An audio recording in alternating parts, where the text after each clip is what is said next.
अगला लेख है विरासत दी दस्तार जगदेव सिंह जस्सोवाल। जगदेव सिंह जस्सोवाल ਦਾ ਨਾਂ ਹਰ ਇੱਕ ਪੰਜਾਬੀ ਲਈ ਇਸ ਤਰ੍ਹਾਂ ਆਪਣਾ ਹੈ ਜਿਵੇਂ ਕਿ ਉਸ ਨਾਲ ਖੂਨ ਦੇ ਰਿਸ਼ਤੇ ਦੀ ਸਾਂਝ ਹੋਵੇ। ਸੱਭਿਆਚਾਰ ਦੇ ਖੇਤਰ ਵਿੱਚ ਕੰਮਕਾਜ ਕਰਨ ਵਾਲੇ ਕਾਰਕੁਨਾਂ ਲਈ ਤਾਂ ਉਹ ਇੱਕ ਮਾਰਗਦਰਸ਼ਕ ਹੈ। ਕੋਈ ਸਰਦਾਰ ਜੱਸੋਵਾਲ ਨੂੰ ਪੰਜਾਬੀ ਸੱਭਿਆਚਾਰ ਦਾ ਬਾਬਾ ਬੋੜ ਕਹਿੰਦਾ ਹੈ ਤੇ ਕੋਈ ਸੱਭਿਆਚਾਰਕ ਰਾਜਦੂਤ। ਇਹ ਵਿਸ਼ਲੇਸ਼ਣ ਐਵੇਂ ਕਿਸੇ ਦੇ ਨਾਂ ਨਾਲ ਨਹੀਂ ਜੁੜਦੇ। ਇਸ ਪਿੱਛੇ ਉਸ ਸ਼ਖਸੀਅਤ ਦੀ ਕਠਿਨ ਤਪੱਸਿਆ ਤੇ ਕਰੜੀ ਘਾਲਣਾ ਹੁੰਦੀ ਹੈ। ਖਾਸ ਕਰਕੇ ਜਗਦੇਵ ਸਿੰਘ ਜੱਸੋਵਾਲ ਹੋਰਾਂ ਨੇ ਵਿਰਾਸਤ ਦੀ ਸੰਭਾਲ ਤੇ ਸੱਭਿਆਚਾਰ ਦੀ ਮੁੜ ਸਥਾਪਤੀ ਦਾ ਬੀੜਾ ਉਸ ਸਮੇਂ ਚੁੱਕਿਆ ਜਿਸ ਸਮੇਂ ਪੰਜਾਬ ਅੱਤਵਾਦ ਦੀ ਤਰਾਸਦੀ ਦਾ ਬੁਰੀ ਤਰ੍ਹਾਂ ਸ਼ਿਕਾਰ ਹੋਇਆ ਪਿਆ ਸੀ। ਹਰ ਪਾਸੇ ਹਨੇਰਗਰਦੀ ਦਾ ਬੋਲਬਾਲਾ ਸੀ। ਕਿਸੇ ਦੀ ਵੀ ਜਾਨ ਮਾਲ ਦੀ ਜ਼ਿੰਮੇਵਾਰੀ ਲੈਣ ਵਾਲਾ ਕੋਈ ਨਹੀਂ ਸੀ। ਖਾੜਕੂ ਕਹਾਉਂਦੇ ਵਿਦੇਸ਼ੀ ਏਜੰਟ ਹਰ ਸਿਰਕੱਢ ਵਿਅਕਤੀ ਲਈ ਜਾਨ ਦਾ ਖੌਅ ਬਣੇ ਹੋਏ ਸਨ। ਖਾਸ ਕਰਕੇ ਅਗਾਂਹ ਵਧੂ ਸਮਝੇ ਜਾਂਦੇ ਸਾਹਿਤਕਾਰ, ਲੇਖਕ, ਬੁੱਧੀਜੀਵੀ ਤੇ ਕਲਾਕਾਰ ਇੱਕ ਇੱਕ ਕਰਕੇ ਕਾਲੀਆਂ ਤਾਕਤਾਂ ਦੀ ਬੁਰਛਾਗਰਦੀ ਦਾ ਸ਼ਿਕਾਰ ਹੋ ਰਹੇ ਸਨ। ਪੰਜਾਬ ਤੇ ਇੱਥੋਂ ਦੀ ਸੱਭਿਆਚਾਰਕ ਵਿਰਾਸਤ ਨੂੰ ਸਮਝਣ ਤੇ ਪਿਆਰ ਕਰਨ ਵਾਲੇ ਕਈ ਹੀਰੋ ਪਿਛਾਂਹ ਖਿੱਚੂ ਤਾਕਤਾਂ ਦੀ ਅੱਖ ਵਿੱਚ ਰੜਕਦੇ ਸਨ, ਜਿਨ੍ਹਾਂ ਨੇ ਆਪਣੀ ਜਾਨ ਦੀ ਆਹੂਤੀ ਦੇ ਕੇ ਵੀ ਆਵਾਮ ਤੇ ਇੱਥੋਂ ਦੀ ਮਾਣਮੱਤੀ ਵਿਰਾਸਤ ਨੂੰ ਸੰਭਾਲਣ ਦਾ ਜ਼ਿੰਮਾ ਲਿਆ। ਉਹਨਾਂ ਅਮੋਲਕ ਹੀਰਿਆਂ ਵਿੱਚੋਂ ਜੇਕਰ ਪੰਜਾਬੀ ਸੱਭਿਆਚਾਰ ਨੂੰ ਪ੍ਰਣਾਏ ਕਲਾਕਾਰਾਂ ਤੇ ਬੁੱਧੀਜੀਵੀਆਂ ਦਾ ਹੀ ਜ਼ਿਕਰ ਕਰਨਾ ਹੋਵੇ ਤਾਂ ਡਾਕਟਰ ਵਿਸ਼ਵਨਾਥ ਤਿਵਾੜੀ, ਅਵਤਾਰ ਪਾਸ਼, ਰਵਿੰਦਰ ਰਵੀ, ਜੈਮਲ ਪੱਡਾ, ਬਲਦੇਵ ਮਾਨ ਤੇ ਸਰਬਜੀਤ ਭਿੱਟੇ ਵੱਡ ਵਰਗੇ ਚਾਨਣ ਵੰਡਣ ਵਾਲੇ ਨਾਇਕ ਹਮੇਸ਼ਾ ਲਈ ਸਾਥੋਂ ਖੋਹ ਲਏ ਗਏ। ਜ਼ਿੰਦਗੀ ਦੇ ਹੋਰ ਸਾਰੇ ਖੇਤਰਾਂ ਵਿੱਚ ਅਜਿਹਾ ਹੀ ਵਾਪਰ ਰਿਹਾ ਸੀ। ਗੱਲ ਕੀ ਇੱਕ ਪਾਸੇ ਪੁਲਿਸ ਦੇ ਸਰਕਾਰੀ ਅੱਤਵਾਦ ਨੇ ਪੰਜਾਬੀ ਮੁੰਡਿਆਂ ਦੀ ਨਸਲਕੁਸ਼ੀ ਕਰਨ ਦੀ ਧਾਰੀ ਹੋਈ ਸੀ, ਦੂਜੇ ਪਾਸੇ ਅੱਤਵਾਦੀ ਤੇ ਵੱਖਵਾਦੀ ਜਥੇਬੰਦੀਆਂ ਤੇ ਦੇਸੀ ਵਿਦੇਸ਼ੀ ਏਜੰਸੀਆਂ ਪੰਜਾਬ ਨੂੰ ਬਰਬਾਦ ਕਰਨ ਦੇ ਰਾਹ ਪਈਆਂ ਹੋਈਆਂ ਸਨ। ਠੀਕ ਇਸ ਸਮੇਂ ਹਾਲਾਤ ਨੂੰ ਸਹੀ ਦਿਸ਼ਾ ਵੱਲ ਗੇੜਾ ਦੇਣ ਲਈ ਕਿਸੇ ਰਹਿਬਰ ਦੀ ਸਖਤ ਜ਼ਰੂਰਤ ਮਹਿਸੂਸ ਹੋ ਰਹੀ ਸੀ ਅਤੇ ਇਸ ਕੰਮ ਨੂੰ ਆਪਣੇ ਜ਼ਿੰਮੇ ਲਿਆ, ਪੂਰੀ ਤਨਦੇਹੀ ਨਾਲ ਨਿਭਾਇਆ ਤੇ ਪੰਜਾਬੀ ਕੌਮ ਨੂੰ ਫਿਰ ਅਜੋਕੀ ਸ਼ਾਨ ਉੱਪਰ ਪਹੁੰਚਾਇਆ ਸਰਦਾਰ ਜਗਦੇਵ ਸਿੰਘ ਜੱਸੋਵਾਲ ਨੇ। ਮੈਂ ਨਿੱਜੀ ਤੌਰ ਤੇ ਤਾਂ ਸਰਦਾਰ ਜੱਸੋਵਾਲ ਨੂੰ ਬਾਅਦ ਵਿੱਚ ਹੀ ਮਿਲਿਆ, ਪਰ ਉਹਨਾਂ ਵੱਲੋਂ ਪ੍ਰੋਫੈਸਰ ਮੋਹਨ ਸਿੰਘ ਯਾਦਗਾਰੀ ਫਾਊਂਡੇਸ਼ਨ ਦੇ ਪਲੇਟਫਾਰਮ ਤੇ ਕਰਵਾਏ ਜਾਂਦੇ ਪ੍ਰੋਫੈਸਰ ਮੋਹਨ ਸਿੰਘ ਯਾਦਗਾਰੀ ਮੇਲੇ ਦਾ ਇੱਕ ਵਾਰ ਆਨੰਦ ਮਾਣ ਚੁੱਕਾ ਸਾਂ।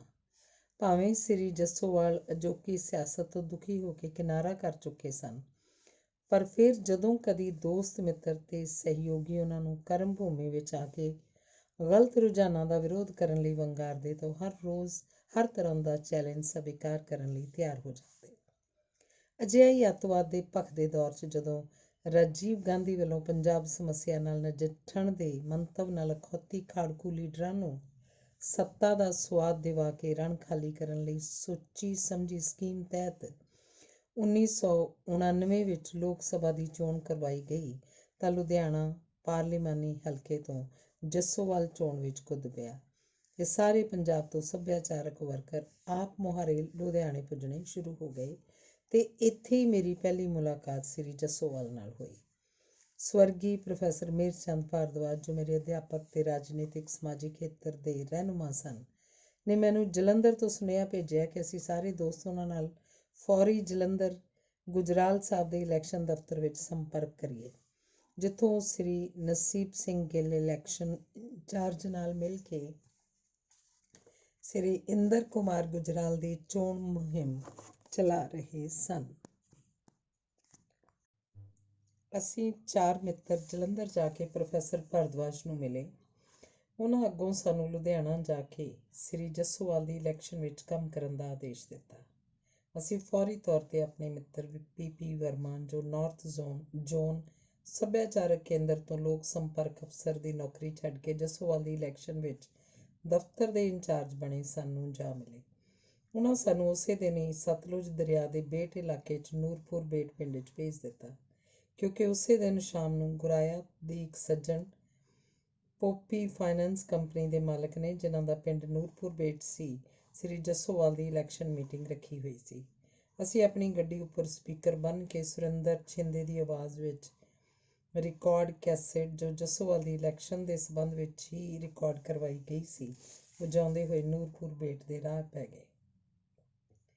ਕੈਸੇਟ ਵਿੱਚ ਸਾਰੇ ਵਰਗਾਂ ਦੇ ਲੋਕਾਂ ਨੂੰ ਜੱਸੋਵਾਲ ਦੀ ਹਿਮਾਇਤ ਕਰਨ ਲਈ ਅਪੀਲ ਸੀ, ਖਾਸ ਕਰਕੇ ਪ੍ਰਵਾਸੀ ਮਜ਼ਦੂਰਾਂ ਲਈ। ਇਹ ਬੋਲ ਮੈਨੂੰ ਅੱਜ ਤੱਕ ਯਾਦ ਹਨ। ਅਬ ਕੀ ਵੋਟ ਨਹੀਂ ਦੇਣਾ ਹੈ ਤੋਪੋਂ ਕੇ ਦਲਾਲ ਕੋ, ਦੇਂਗੇ ਵੀ ਦੇਂਗੇ ਹਮ ਤੋਂ ਵੋਟ ਜੱਸੋਵਾਲ ਕੋ। ਪਰ ਪੇਂਡੂ ਇਲਾਕੇ 'ਚ ਅੱਤਵਾਦ ਦੀ ਦਹਿਸ਼ਤ ਨਜ਼ਰ ਆ ਰਹੀ ਸੀ। ਹਰ ਪਾਸੇ ਪੀਲੀਆਂ ਝੰਡੀਆਂ ਦਾ ਸਨ, ਪਰ ਖੌਫ ਤੇ ਆਤੰਕ ਦਾ ਮਾਹੌਲ ਪਸਰਿਆ ਹੋਇਆ ਸੀ।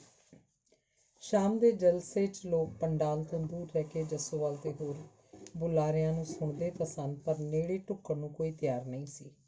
ਮੈਨੂੰ ਯਾਦ ਹੈ ਕਿ ਪ੍ਰਚਲਿਤ ਸਿਆਸੀ ਵੋਟ ਰਾਜਨੀਤੀ ਦੀ ਲੋੜ ਅਨੁਸਾਰ ਜਦੋਂ ਸ੍ਰੀ ਜੱਸੋਵਾਲ ਨੂੰ ਸਿੱਕਿਆਂ ਨਾਲ ਤੋਲਣ ਦਾ ਜ਼ਿਕਰ ਹੋਇਆ ਤਾਂ ਨੇੜੇ ਦੀ ਚੱਕੀ ਵਾਲੇ ਪਾਸੋਂ ਤੱਕੜੀ ਹਾਸਲ ਕਰਨ ਲਈ ਸਾਨੂੰ ਖਾਸੀ ਮਿਹਨਤ ਕਰਨੀ ਪਈ ਸੀ।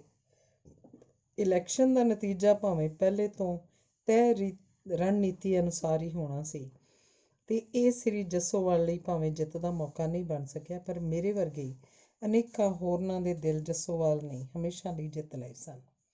ਅਪ੍ਰੈਲ 1990 ਨੂੰ ਸ੍ਰੀ ਜਗਦੇਵ ਸਿੰਘ ਜੱਸੋਵਾਲ ਦੀ ਪ੍ਰੇਰਨਾ ਤੇ ਰਹਿਨੁਮਾਈ ਸਦਕਾ ਅਸੀਂ ਆਸ਼ੇ ਦੇ ਮਹੱਤਵਪੂਰਨ ਤੇ ਇੱਕ ਵੱਡੇ ਪਿੰਡ ਜਗਦੇਵ ਕਲਾਂ, ਅੰਮ੍ਰਿਤਸਰ, ਜੋ ਸੈਯਦ ਹਾਸ਼ਮ ਸ਼ਾਹ ਦਾ ਜੱਦੀ ਇਤਿਹਾਸਿਕ ਪਿੰਡ ਹੈ, ਵਿੱਚ ਹਾਸ਼ਮ ਸ਼ਾਹ ਯਾਦਗਾਰੀ ਟਰੱਸਟ ਦੀ ਸਥਾਪਨਾ ਕੀਤੀ। ਬਾਅਦ ਵਿੱਚ ਇਸ ਟਰੱਸਟ ਵੱਲੋਂ ਜੱਸੋਵਾਲ ਦੀ ਆਰੰਭੀ ਸਾਹਿਤਕ, ਸੱਭਿਆਚਾਰਕ ਤੇ ਵਿਰਾਸਤ ਦੀ ਸੰਭਾਲ ਲਈ ਲਹਿਰ ਵਿੱਚ ਕਾਫੀ ਯੋਗਦਾਨ ਦਿੱਤਾ। ਲਗਾਤਾਰ 10 ਵਰ੍ਹੇ ਮੋਹਨ ਸਿੰਘ ਮੇਲੇ ਦੀ ਤਰਜ਼ ਤੇ ਹਾਸ਼ਮ ਸ਼ਾਹ ਯਾਦਗਾਰੀ ਸੱਭਿਆਚਾਰਕ ਮੇਲਾ ਕਰਵਾਇਆ ਜਾਂਦਾ ਰਿਹਾ। ਵੇਖਾ ਵੇਖੀ, ਗੈਰ ਸੰਜੀਦਾ ਤੇ ਕੁਝ ਕੁ ਸਿਆਸੀ ਮੰਤਵ ਨੂੰ ਪ੍ਰਣਾਈ ਲੋਕਾਂ ਵੱਲੋਂ ਜਦੋਂ ਸੱਭਿਆਚਾਰ ਦੇ ਨਾਂ ਹੇਠ ਹੋਰ ਮੰਤਵਾਂ ਲਈ ਕੰਮ ਸ਼ੁਰੂ ਕਰ ਦਿੱਤਾ ਤਾਂ ਹਾਸ਼ਮ ਟਰੱਸਟ ਨੇ ਕੁਝ ਸਮੇਂ ਲਈ ਆਪਣਾ ਧਿਆਨ ਵਿੱਦਿਅਕ ਖੇਤਰ ਵੱਲ, ਖਾਸ ਕਰਕੇ ਪੇਂਡੂ ਤੇ ਪਛੜੇ ਇਲਾਕੇ ਵਿੱਚ ਲੜਕੀਆਂ ਨੂੰ ਮਿਆਰੀ ਵਿੱਦਿਆ ਦੇਣ ਵੱਲ ਲਾ ਦਿੱਤਾ। ਦੂਜਾ ਵੱਡਾ ਕਾਰਨ, ਜਿਸ ਨੂੰ ਸਰਦਾਰ ਜੱਸੋਵਾਲ ਵੀ ਸ਼ਿੱਦਤ ਨਾਲ ਮਹਿਸੂਸ ਕਰਦੇ ਹਨ ਤੇ ਇਸ ਵਰਤਾਰੇ ਤੋਂ ਦੁਖੀ ਵੀ ਹਨ, ਉਹ ਇਹ ਕਿ ਬਹੁਤ ਸਾਰੇ ਅਖੌਤੀ ਕਲਾਕਾਰਾਂ ਨੇ ਸੱਭਿਆਚਾਰ ਦੀ ਦੁਰਗਤੀ ਹੀ ਨਹੀਂ ਕੀਤੀ, ਸਗੋਂ ਘੰਟੇ 2 ਘੰਟੇ ਦੇ ਮਨੋਰੰਜਨ ਨੂੰ ਲੱਖਾਂ ਰੁਪਏ ਨਾਲ ਮੁੱਲ ਵੇਚਣਾ ਸ਼ੁਰੂ ਕਰ ਦਿੱਤਾ। ਤੀਜਾ, ਇਨਾਮ ਸਨਮਾਨ ਦੀ ਫੋਕੀ ਤੇ ਝੂਠੀ ਦਿਖਾਵੇਬਾਜ਼ੀ ਨੇ ਸਾਰੇ ਕੁਝ ਨੂੰ ਵਿਕਾਊ ਤੇ ਨੀਵੇਂ ਪੱਧਰ ਉੱਪਰ ਲਿਆਂਦਾ। ਜੱਸੋਵਾਲ ਨੇ ਇਸ ਵਰਤਾਰੇ ਤੋਂ ਦੁਖੀ ਹੋ ਕੇ ਕਈ ਵਾਰ ਕਿਹਾ ਕਿ ਪਹਿਲਾਂ ਪੰਜਾਬ ਤੇ ਪੰਜਾਬੀਆਂ ਨੂੰ ਅੱਤਵਾਦੀਆਂ ਤੇ ਪੁਲਿਸ ਨੇ ਕੁੱਟਿਆ ਤੇ ਲੁੱਟਿਆ ਤੇ ਹੁਣ ਕਲਾਕਾਰ ਲੁੱਟ ਰਹੇ ਹਨ। ਜੋ ਕੋਈ ਵੀ ਸੂਝਵਾਨ ਵਿਅਕਤੀ ਜੱਸੋਵਾਲ ਨੂੰ ਮਿਲ ਕੇ ਜਾਂਦਾ ਹੈ, ਉਹ ਅਨੇਕਾਂ ਤਰ੍ਹਾਂ ਦੀਆਂ ਨਿੱਘੀਆਂ ਯਾਦਾਂ ਆਪਣੇ ਨਾਲ ਲੈ ਕੇ ਜਾਂਦਾ ਹੈ। ਮੈਂ ਕੋਈ ਵੀ ਐਸਾ ਵਿਅਕਤੀ ਨਹੀਂ ਵੇਖਿਆ ਜੋ ਉਹਨਾਂ ਦੀ ਸ਼ਖਸੀਅਤ ਤੋਂ ਮੁਤਾਸਰ ਨਾ ਹੋਇਆ ਹੋਵੇ।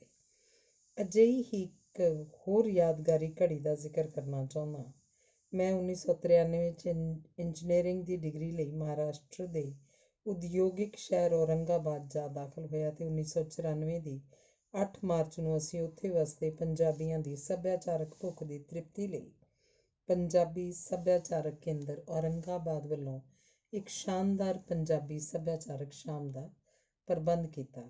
ਇਸ ਸੰਸਥਾ ਦੇ ਮੋਢੀ ਪ੍ਰਧਾਨ ਸਰਦਾਰ ਅਵਤਾਰ ਸਿੰਘ ਰੰਧਾਵਾ ਹਨ ਤੇ ਸਕੱਤਰ ਦੀ ਜ਼ਿੰਮੇਵਾਰੀ ਮੇਰੀ ਸੀ।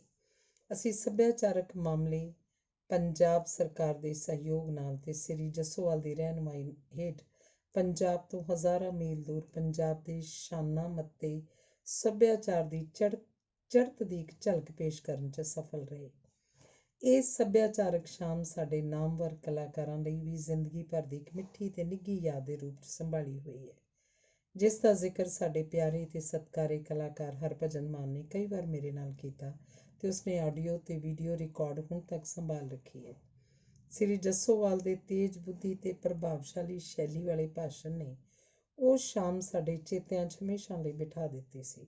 ਜਦੋਂ ਸ੍ਰੀ ਜੱਸੋਵਾਲ ਨੇ ਪੰਜਾਬ ਤੇ ਮਹਾਰਾਸ਼ਟਰ, ਖਾਸ ਕਰਕੇ ਮਰਾਠਾ ਕੌਮ ਦੇ ਸੱਭਿਆਚਾਰ ਨੂੰ ਇੱਕ ਲੜੀ 'ਚ ਪਰੋ ਕੇ ਪੇਸ਼ ਕਰਨਾ ਆਰੰਭਿਆ ਤਾਂ ਹਾਜ਼ਰ ਸਰੋਤਿਆਂ ਤੇ ਵਿਦਵਾਨਾਂ ਨੇ ਮੂੰਹ 'ਚ ਉਂਗਲਾਂ ਪਾ ਕੇ ਜੱਸੋਵਾਲ ਦੀ ਸਾਫ਼ ਗੋਈ ਤੇ ਲਿਆਕਤ ਦੀ ਤਾਰੀਫ ਕੀਤੀ। ਸ਼੍ਰੋਮਣੀ ਭਗਤ ਨਾਮਦੇਵ ਦੀ ਬਾਣੀ ਦਾ ਗੁਰੂ ਗ੍ਰੰਥ ਸਾਹਿਬ ਵਿੱਚ ਦਰਜ ਹੋਣ ਦਾ ਜ਼ਿਕਰ, ਗੁਰੂ ਗੋਬਿੰਦ ਸਿੰਘ ਸਾਹਿਬ ਦਾ ਮਹਾਰਾਸ਼ਟਰ ਦੀ ਧਰਤੀ ਤੇ ਵਿਚਰਨਾ ਤੇ ਪਹਿਲੇ ਸਿੱਖ ਜਰਨੈਲ ਬਾਬਾ ਬੰਦਾ ਸਿੰਘ ਬਹਾਦਰ ਦਾ ਨੰਦੇੜ ਅਤੇ ਮਹਾਰਾਸ਼ਟਰ ਨਾਲ ਰਿਸ਼ਤਾ ਦਰਸਾ ਕੇ ਉਹਨਾਂ ਸਥਾਨਕ ਲੋਕਾਂ ਦੇ ਮਨ ਜਿੱਤ ਲਏ। ਜਦੋਂ ਉਹਨਾਂ ਸੰਤ ਏਕਨਾਥ ਦੀ ਸਟੇਜ ਤੋਂ ਖੜੇ ਹੋ ਕੇ ਭਗਤੀ ਲਹਿਰ ਦੇ ਮਹਾਨ ਸੰਤ ਤੁਕਾਰਾਮ ਤੇ ਸੰਤ ਗਿਆਨੇਸ਼ਵਰ ਦੇ ਭਾਰਤੀ ਤੇ ਪੰਜਾਬ ਦੀ ਸੰਸਕ੍ਰਿਤੀ ਤੇ ਪਏ ਪ੍ਰਭਾਵਾਂ ਦਾ ਜ਼ਿਕਰ ਕੀਤਾ ਤਾਂ ਲੋਕੀ ਹੱਸ-ਹੱਸ ਕਰ ਉੱਠੇ। ਮਗਰਲੇ ਕਈ ਦਿਨ ਲੋਕੀ ਸਰਦਾਰ ਜੱਸੋਵਾਲ ਨੂੰ ਮਿਲਣ ਲਈ ਸਾਡੇ ਕੋਲ ਆਉਂਦੇ ਰਹੇ ਤੇ ਅੱਜ ਵੀ ਜਦੋਂ ਕਦੀ ਮੈਂ ਔਰੰਗਾਬਾਦ ਜਾਂਦਾ ਹਾਂ ਤਾਂ ਜਾਣਕਾਰ ਲੋਕ ਫਿਰ ਤੋਂ ਅਜਿਹਾ ਮਾਹੌਲ ਸਿਰਜਣ ਲਈ ਕਹਿੰਦੇ ਹਨ। ਧੰਨਵਾਦ। ਅਗਲਾ ਲੇਖ ਹੈ ਦੋਸਤੀ ਦਾ ਵਗਦਾ ਦਰਿਆ, ਗੁਰਦਿਆਲ ਕਮਲ। ਗੁਰਦਿਆਲ ਕਮਲ ਨਾਲ ਪਹਿਲੀ ਵਾਰ ਮੇਰਾ ਰਾਬਤਾ ਟੈਲੀਫੋਨ ਰਾਹੀਂ ਹੋਇਆ ਜਦੋਂ ਮੈਂ ਟੋਰਾਂਟੋ ਦੇ ਇੱਕ ਰੇਡੀਓ ਸ਼ੋਅ 'ਤੇ ਹੋਸਟ ਸੀ। ਦੂਸਰੇ ਪਾਸੇ ਦੁਆਬੇ ਦੇ ਪਿੰਡ ਜਗਤਪੁਰ ਵਿੱਚ ਕਮਲ ਮਿੱਤਰਾਂ ਦੀ ਮਹਿਫਿਲ ਸਜਾਈ ਬੈਠਾ ਸੀ। ਉਹਦੇ ਨਾਲ ਪ੍ਰਸਿੱਧ ਗੀਤਕਾਰ ਇੰਦਰਜੀਤ ਹਸਨਪੁਰੀ, ਪ੍ਰਸਿੱਧ ਖੇਤੀ ਕਾਸ਼ਤਕਾਰ ਮਹਿੰਦਰ ਸਿੰਘ ਦੋਸਾਂਝ ਤੇ ਉਦਯੋਗਪਤੀ ਸਤਨਾਮ ਲੋਟੇ ਮੌਜੂਦ ਸਨ। ਮੇਰੇ ਪ੍ਰੋਗਰਾਮ ਦੀ ਸ਼ਾਇਦ ਪਹਿਲੀ ਹੀ ਪੇਸ਼ਕਾਰੀ ਸੀ ਜਿਸ ਦੀ ਰਿਕਾਰਡਿੰਗ ਅੱਜ ਵੀ ਮੇਰੇ ਪਾਸ ਮੌਜੂਦ ਹੈ। ਇਹ ਇੱਕ ਯਾਦਗਾਰੀ ਪ੍ਰੋਗਰਾਮ ਹੋ ਨਿਬੜਿਆ ਸੀ। ਭਾਵੇਂ ਸਾਡਾ ਮੁੱਖ ਮੰਤਵ ਇੰਦਰਜੀਤ ਹਸਨਪੁਰੀ ਨਾਲ ਮੁਲਾਕਾਤ ਕਰਨਾ ਸੀ, ਪਰ ਇਹ ਪ੍ਰੋਗਰਾਮ ਬਹੁ-ਮੰਤਵੀ ਤੇ ਇੱਕ ਮਹੱਤਵਪੂਰਨ ਪੰਜਾਬੀ ਅਦਬੀ ਮਹਿਫਿਲ ਵਜੋਂ ਸਫਲ ਰਿਹਾ ਸੀ। ਮੈਨੂੰ ਮੇਰੇ ਸੀਨੀਅਰ ਕੋ-ਹੋਸਟ ਮੇਜਰ ਸਿੰਘ ਨਾਗਰਾ ਪਾਸੋਂ ਗੁਰਦਿਆਲ ਕਮਲ ਬਾਰੇ ਭਰਪੂਰ ਜਾਣਕਾਰੀ ਪ੍ਰਾਪਤ ਹੋਈ, ਜਿਸ ਨਾਲ ਉਸਨੂੰ ਮਿਲਣ ਤੇ ਜਾਣਨ ਦੀ ਖਾਸ਼ ਬੜੀ ਤੀਬਰਤਾ ਨਾਲ ਪੈਦਾ ਹੋਈ, ਜੋ ਕੁਝ ਦਿਨਾਂ ਦੇ ਇੰਤਜ਼ਾਰ ਉਪਰੰਤ ਪੂਰੀ ਵੀ ਹੋ ਗਈ। ਦੁਆਬੇ ਦੇ ਪ੍ਰਮੁੱਖ ਪਿੰਡ ਜਗਤਪੁਰ, ਜ਼ਿਲ੍ਹਾ ਨਵਾਂਸ਼ਹਿਰ, ਹੁਣ ਸ਼ਹੀਦ ਭਗਤ ਸਿੰਘ ਨਗਰ ਵਿੱਚ 1947 ਨੂੰ ਜਨਮਿਆ ਕਮਲ ਦੇਸ਼ਾਂ ਵਿਦੇਸ਼ਾਂ ਨੂੰ ਗਾਹ ਕੇ ਅੱਜ ਕੱਲ੍ਹ ਟੋਰਾਂਟੋ ਦਾ ਪੱਕਾ ਵਸਨੀਕ ਹੈ। ਗੁਰਦਿਆਲ ਕਮਲ ਇੱਕ ਬਹੁਪੱਖੀ ਸ਼ਖਸੀਅਤ ਦਾ ਮਾਲਕ ਹੈ। ਉਹ ਹਰ ਇੱਕ ਨੂੰ ਹੁੱਬ ਕੇ ਮਿਲਣਸਾਰ, ਮਿੱਤਰਾਂ ਦੀ ਮਹਿਫਿਲ ਦਾ ਰਸੀਆ, ਪੱਤਰਕਾਰ, ਲੇਖਕ, ਕਵੀ ਤੇ ਸਾਹਿਤਕਾਰ ਦੇ ਰੂਪ ਵਿੱਚ ਸਾਡੇ ਸਨਮੁਖ ਹੈ। ਜੱਟਾਂ ਵਾਲੇ ਪਿਤਾ ਪੁਰਖੀ ਕਿੱਤੇ ਨੂੰ ਵੀ ਨਾਲ ਲਈ ਫਿਰਦਾ ਹੈ। ਘਰ ਦੇ ਪਿਛਵਾੜੇ 'ਚ ਜਿੱਥੇ ਗਰਮੀਆਂ 'ਚ ਮਹਿਫਿਲਾਂ ਸਜਦੀਆਂ ਹਨ, ਨਾਲ ਦੀ ਨਾਲ ਤਾਜ਼ਾ ਸਬਜ਼ੀਆਂ ਪੈਦਾ ਕਰਨ ਦਾ ਸਿਰੇ ਦਾ ਸ਼ੌਕ ਵੀ ਪਾਲ ਰੱਖਿਆ। ਸਾਲ 2005 ਵਿੱਚ ਹੱਦ ਤਾਂ ਉਦੋਂ ਹੋ ਗਈ ਜਦੋਂ ਉਹ ਆਪਣੇ ਕਿਚਨ ਗਾਰਡਨ ਵਿੱਚ ਦੁਨੀਆ ਦਾ ਸਭ ਤੋਂ ਵੱਡਾ ਘੀਆ ਪੈਦਾ ਕਰਕੇ ਇੱਥੋਂ ਦੇ ਮੀਡੀਆ 'ਚ ਛਾ ਗਿਆ ਤੇ ਦੁਨੀਆ ਦਾ ਧਿਆਨ ਆਪਣੇ ਇਸ ਹੁਨਰ ਵੱਲ ਵੀ ਖਿੱਚਿਆ। ਉਸ ਦੀ ਇਹ ਪ੍ਰਾਪਤੀ Guinness book of world record ਵਿੱਚ ਸਾਲ 2006 ਵਿੱਚ ਦਰਜ ਹੋਈ। ਉਸ ਵੱਲੋਂ ਪੈਦਾ ਕੀਤੇ ਘੀਆ ਦੀ ਲੰਬਾਈ 7 ਫੁੱਟ 10 ਇੰਚ ਤੇ 0.3 ਨਾਪੀ ਗਈ। ਉਸ ਦੇ ਅੰਦਰ ਦਾ ਕਵੀ ਉਸ ਨੂੰ ਮੁੜ ਮੁੜ ਕੇ ਅਦਬੀ ਜਗਤ ਦੀਆਂ ਹਸਤੀਆਂ ਨਾਲ ਜੋੜਨ ਦੇ ਉਪਰਾਲੇ ਕਰਦੇ ਰਹਿਣ ਲਈ ਪ੍ਰੇਰਦਾ ਹੈ। ਟੋਰਾਂਟੋ ਭਾਵੇਂ ਪੰਜਾਬੀਆਂ ਦੇ ਗੜ੍ਹ ਵਜੋਂ ਜਾਣਿਆ ਜਾਂਦਾ ਹੈ, ਪਰ ਮੇਰੇ ਧਿਆਨ 'ਚ ਜਿੰਨੇ ਸਮਾਗਮ ਪਿਛਲੇ 5-6 ਸਾਲ ਵਿੱਚ ਵੱਖ-ਵੱਖ ਸੰਸਥਾਵਾਂ ਵੱਲੋਂ ਕਰਵਾਏ ਗਏ ਹੋਣਗੇ, ਉਹਨਾਂ ਨਾਲੋਂ ਵੱਧ ਸਮਾਗਮ ਇਕੱਲੇ ਕਮਲ ਵੱਲੋਂ ਹੀ ਕਰਵਾਏ ਗਏ ਹੋਣਗੇ। ਕਮਲ ਦੇ ਪ੍ਰੋਗਰਾਮ ਭਾਵੇਂ ਆਕਾਰ ਵਿੱਚ ਛੋਟੇ ਤੇ ਸੰਖੇਪ ਹੋਣਗੇ, ਪਰ ਸਾਰੇ ਦੇ ਸਾਰੇ ਭਾਵਪੂਰਤ ਤੇ ਪ੍ਰਭਾਵਸ਼ਾਲੀ ਹੁੰਦੇ ਹਨ। ਭਾਵੇਂ ਭਾਰਤ ਜਾਂ ਪਾਕਿਸਤਾਨ ਵਿੱਚੋਂ ਕੋਈ ਵੀ ਕਵੀ, ਸਾਹਿਤਕਾਰ, ਲੇਖਕ, ਵਿਦਵਾਨ, ਕਲਾਕਾਰ ਜਾਂ ਪੱਤਰਕਾਰ ਟੋਰਾਂਟੋ ਫੇਰੀ 'ਤੇ ਹੋਵੇ ਤਾਂ ਇਹ ਸੰਭਵ ਹੀ ਨਹੀਂ ਕਿ ਉਹ ਕਮਲ ਦੀ ਪ੍ਰਾਹੁਣਚਾਰੀ ਦਾ ਆਨੰਦ ਮਾਣਨ ਤੋਂ ਵਿਰਵਾ ਰਹਿ ਜਾਏ। ਬਾਹਰੋਂ ਆਏ ਪ੍ਰਾਹੁਣਿਆਂ ਦਾ ਸਨਮਾਨ ਕਰਨ ਦਾ ਉਸਦਾ ਨਿਵੇਕਲਾ ਅੰਦਾਜ਼ ਇਹ ਹੈ ਕਿ ਉਹ ਸਬੰਧਤ ਸੱਜਣ ਨਾਲ ਫੌਰੀ ਸੰਪਰਕ ਕਰਕੇ ਆਪਣੇ ਘਰ ਇੱਕ ਨਾ ਇੱਕ ਅਦਬੀ ਮਹਿਫਿਲ ਸਜਾ ਲਏਗਾ।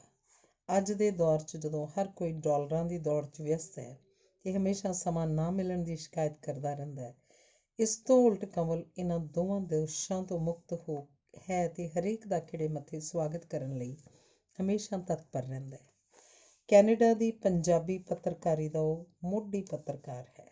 1972 ਤੋਂ 74 ਵਿੱਚ ਜੀਵਨ ਸਾਂਝਾਂ ਤੇ ਫਿਰ ਨਵੀਂ ਧਰਤੀ ਨਾਂ ਹੇਠ ਵਧੀਆ ਸਾਹਿਤਕ ਪੱਤਰਕਾਰੀ ਦੀ ਪਿਰਤ ਗੁਰਦਿਆਲ ਕਮਲ ਨਹੀਂ ਪਾਈ।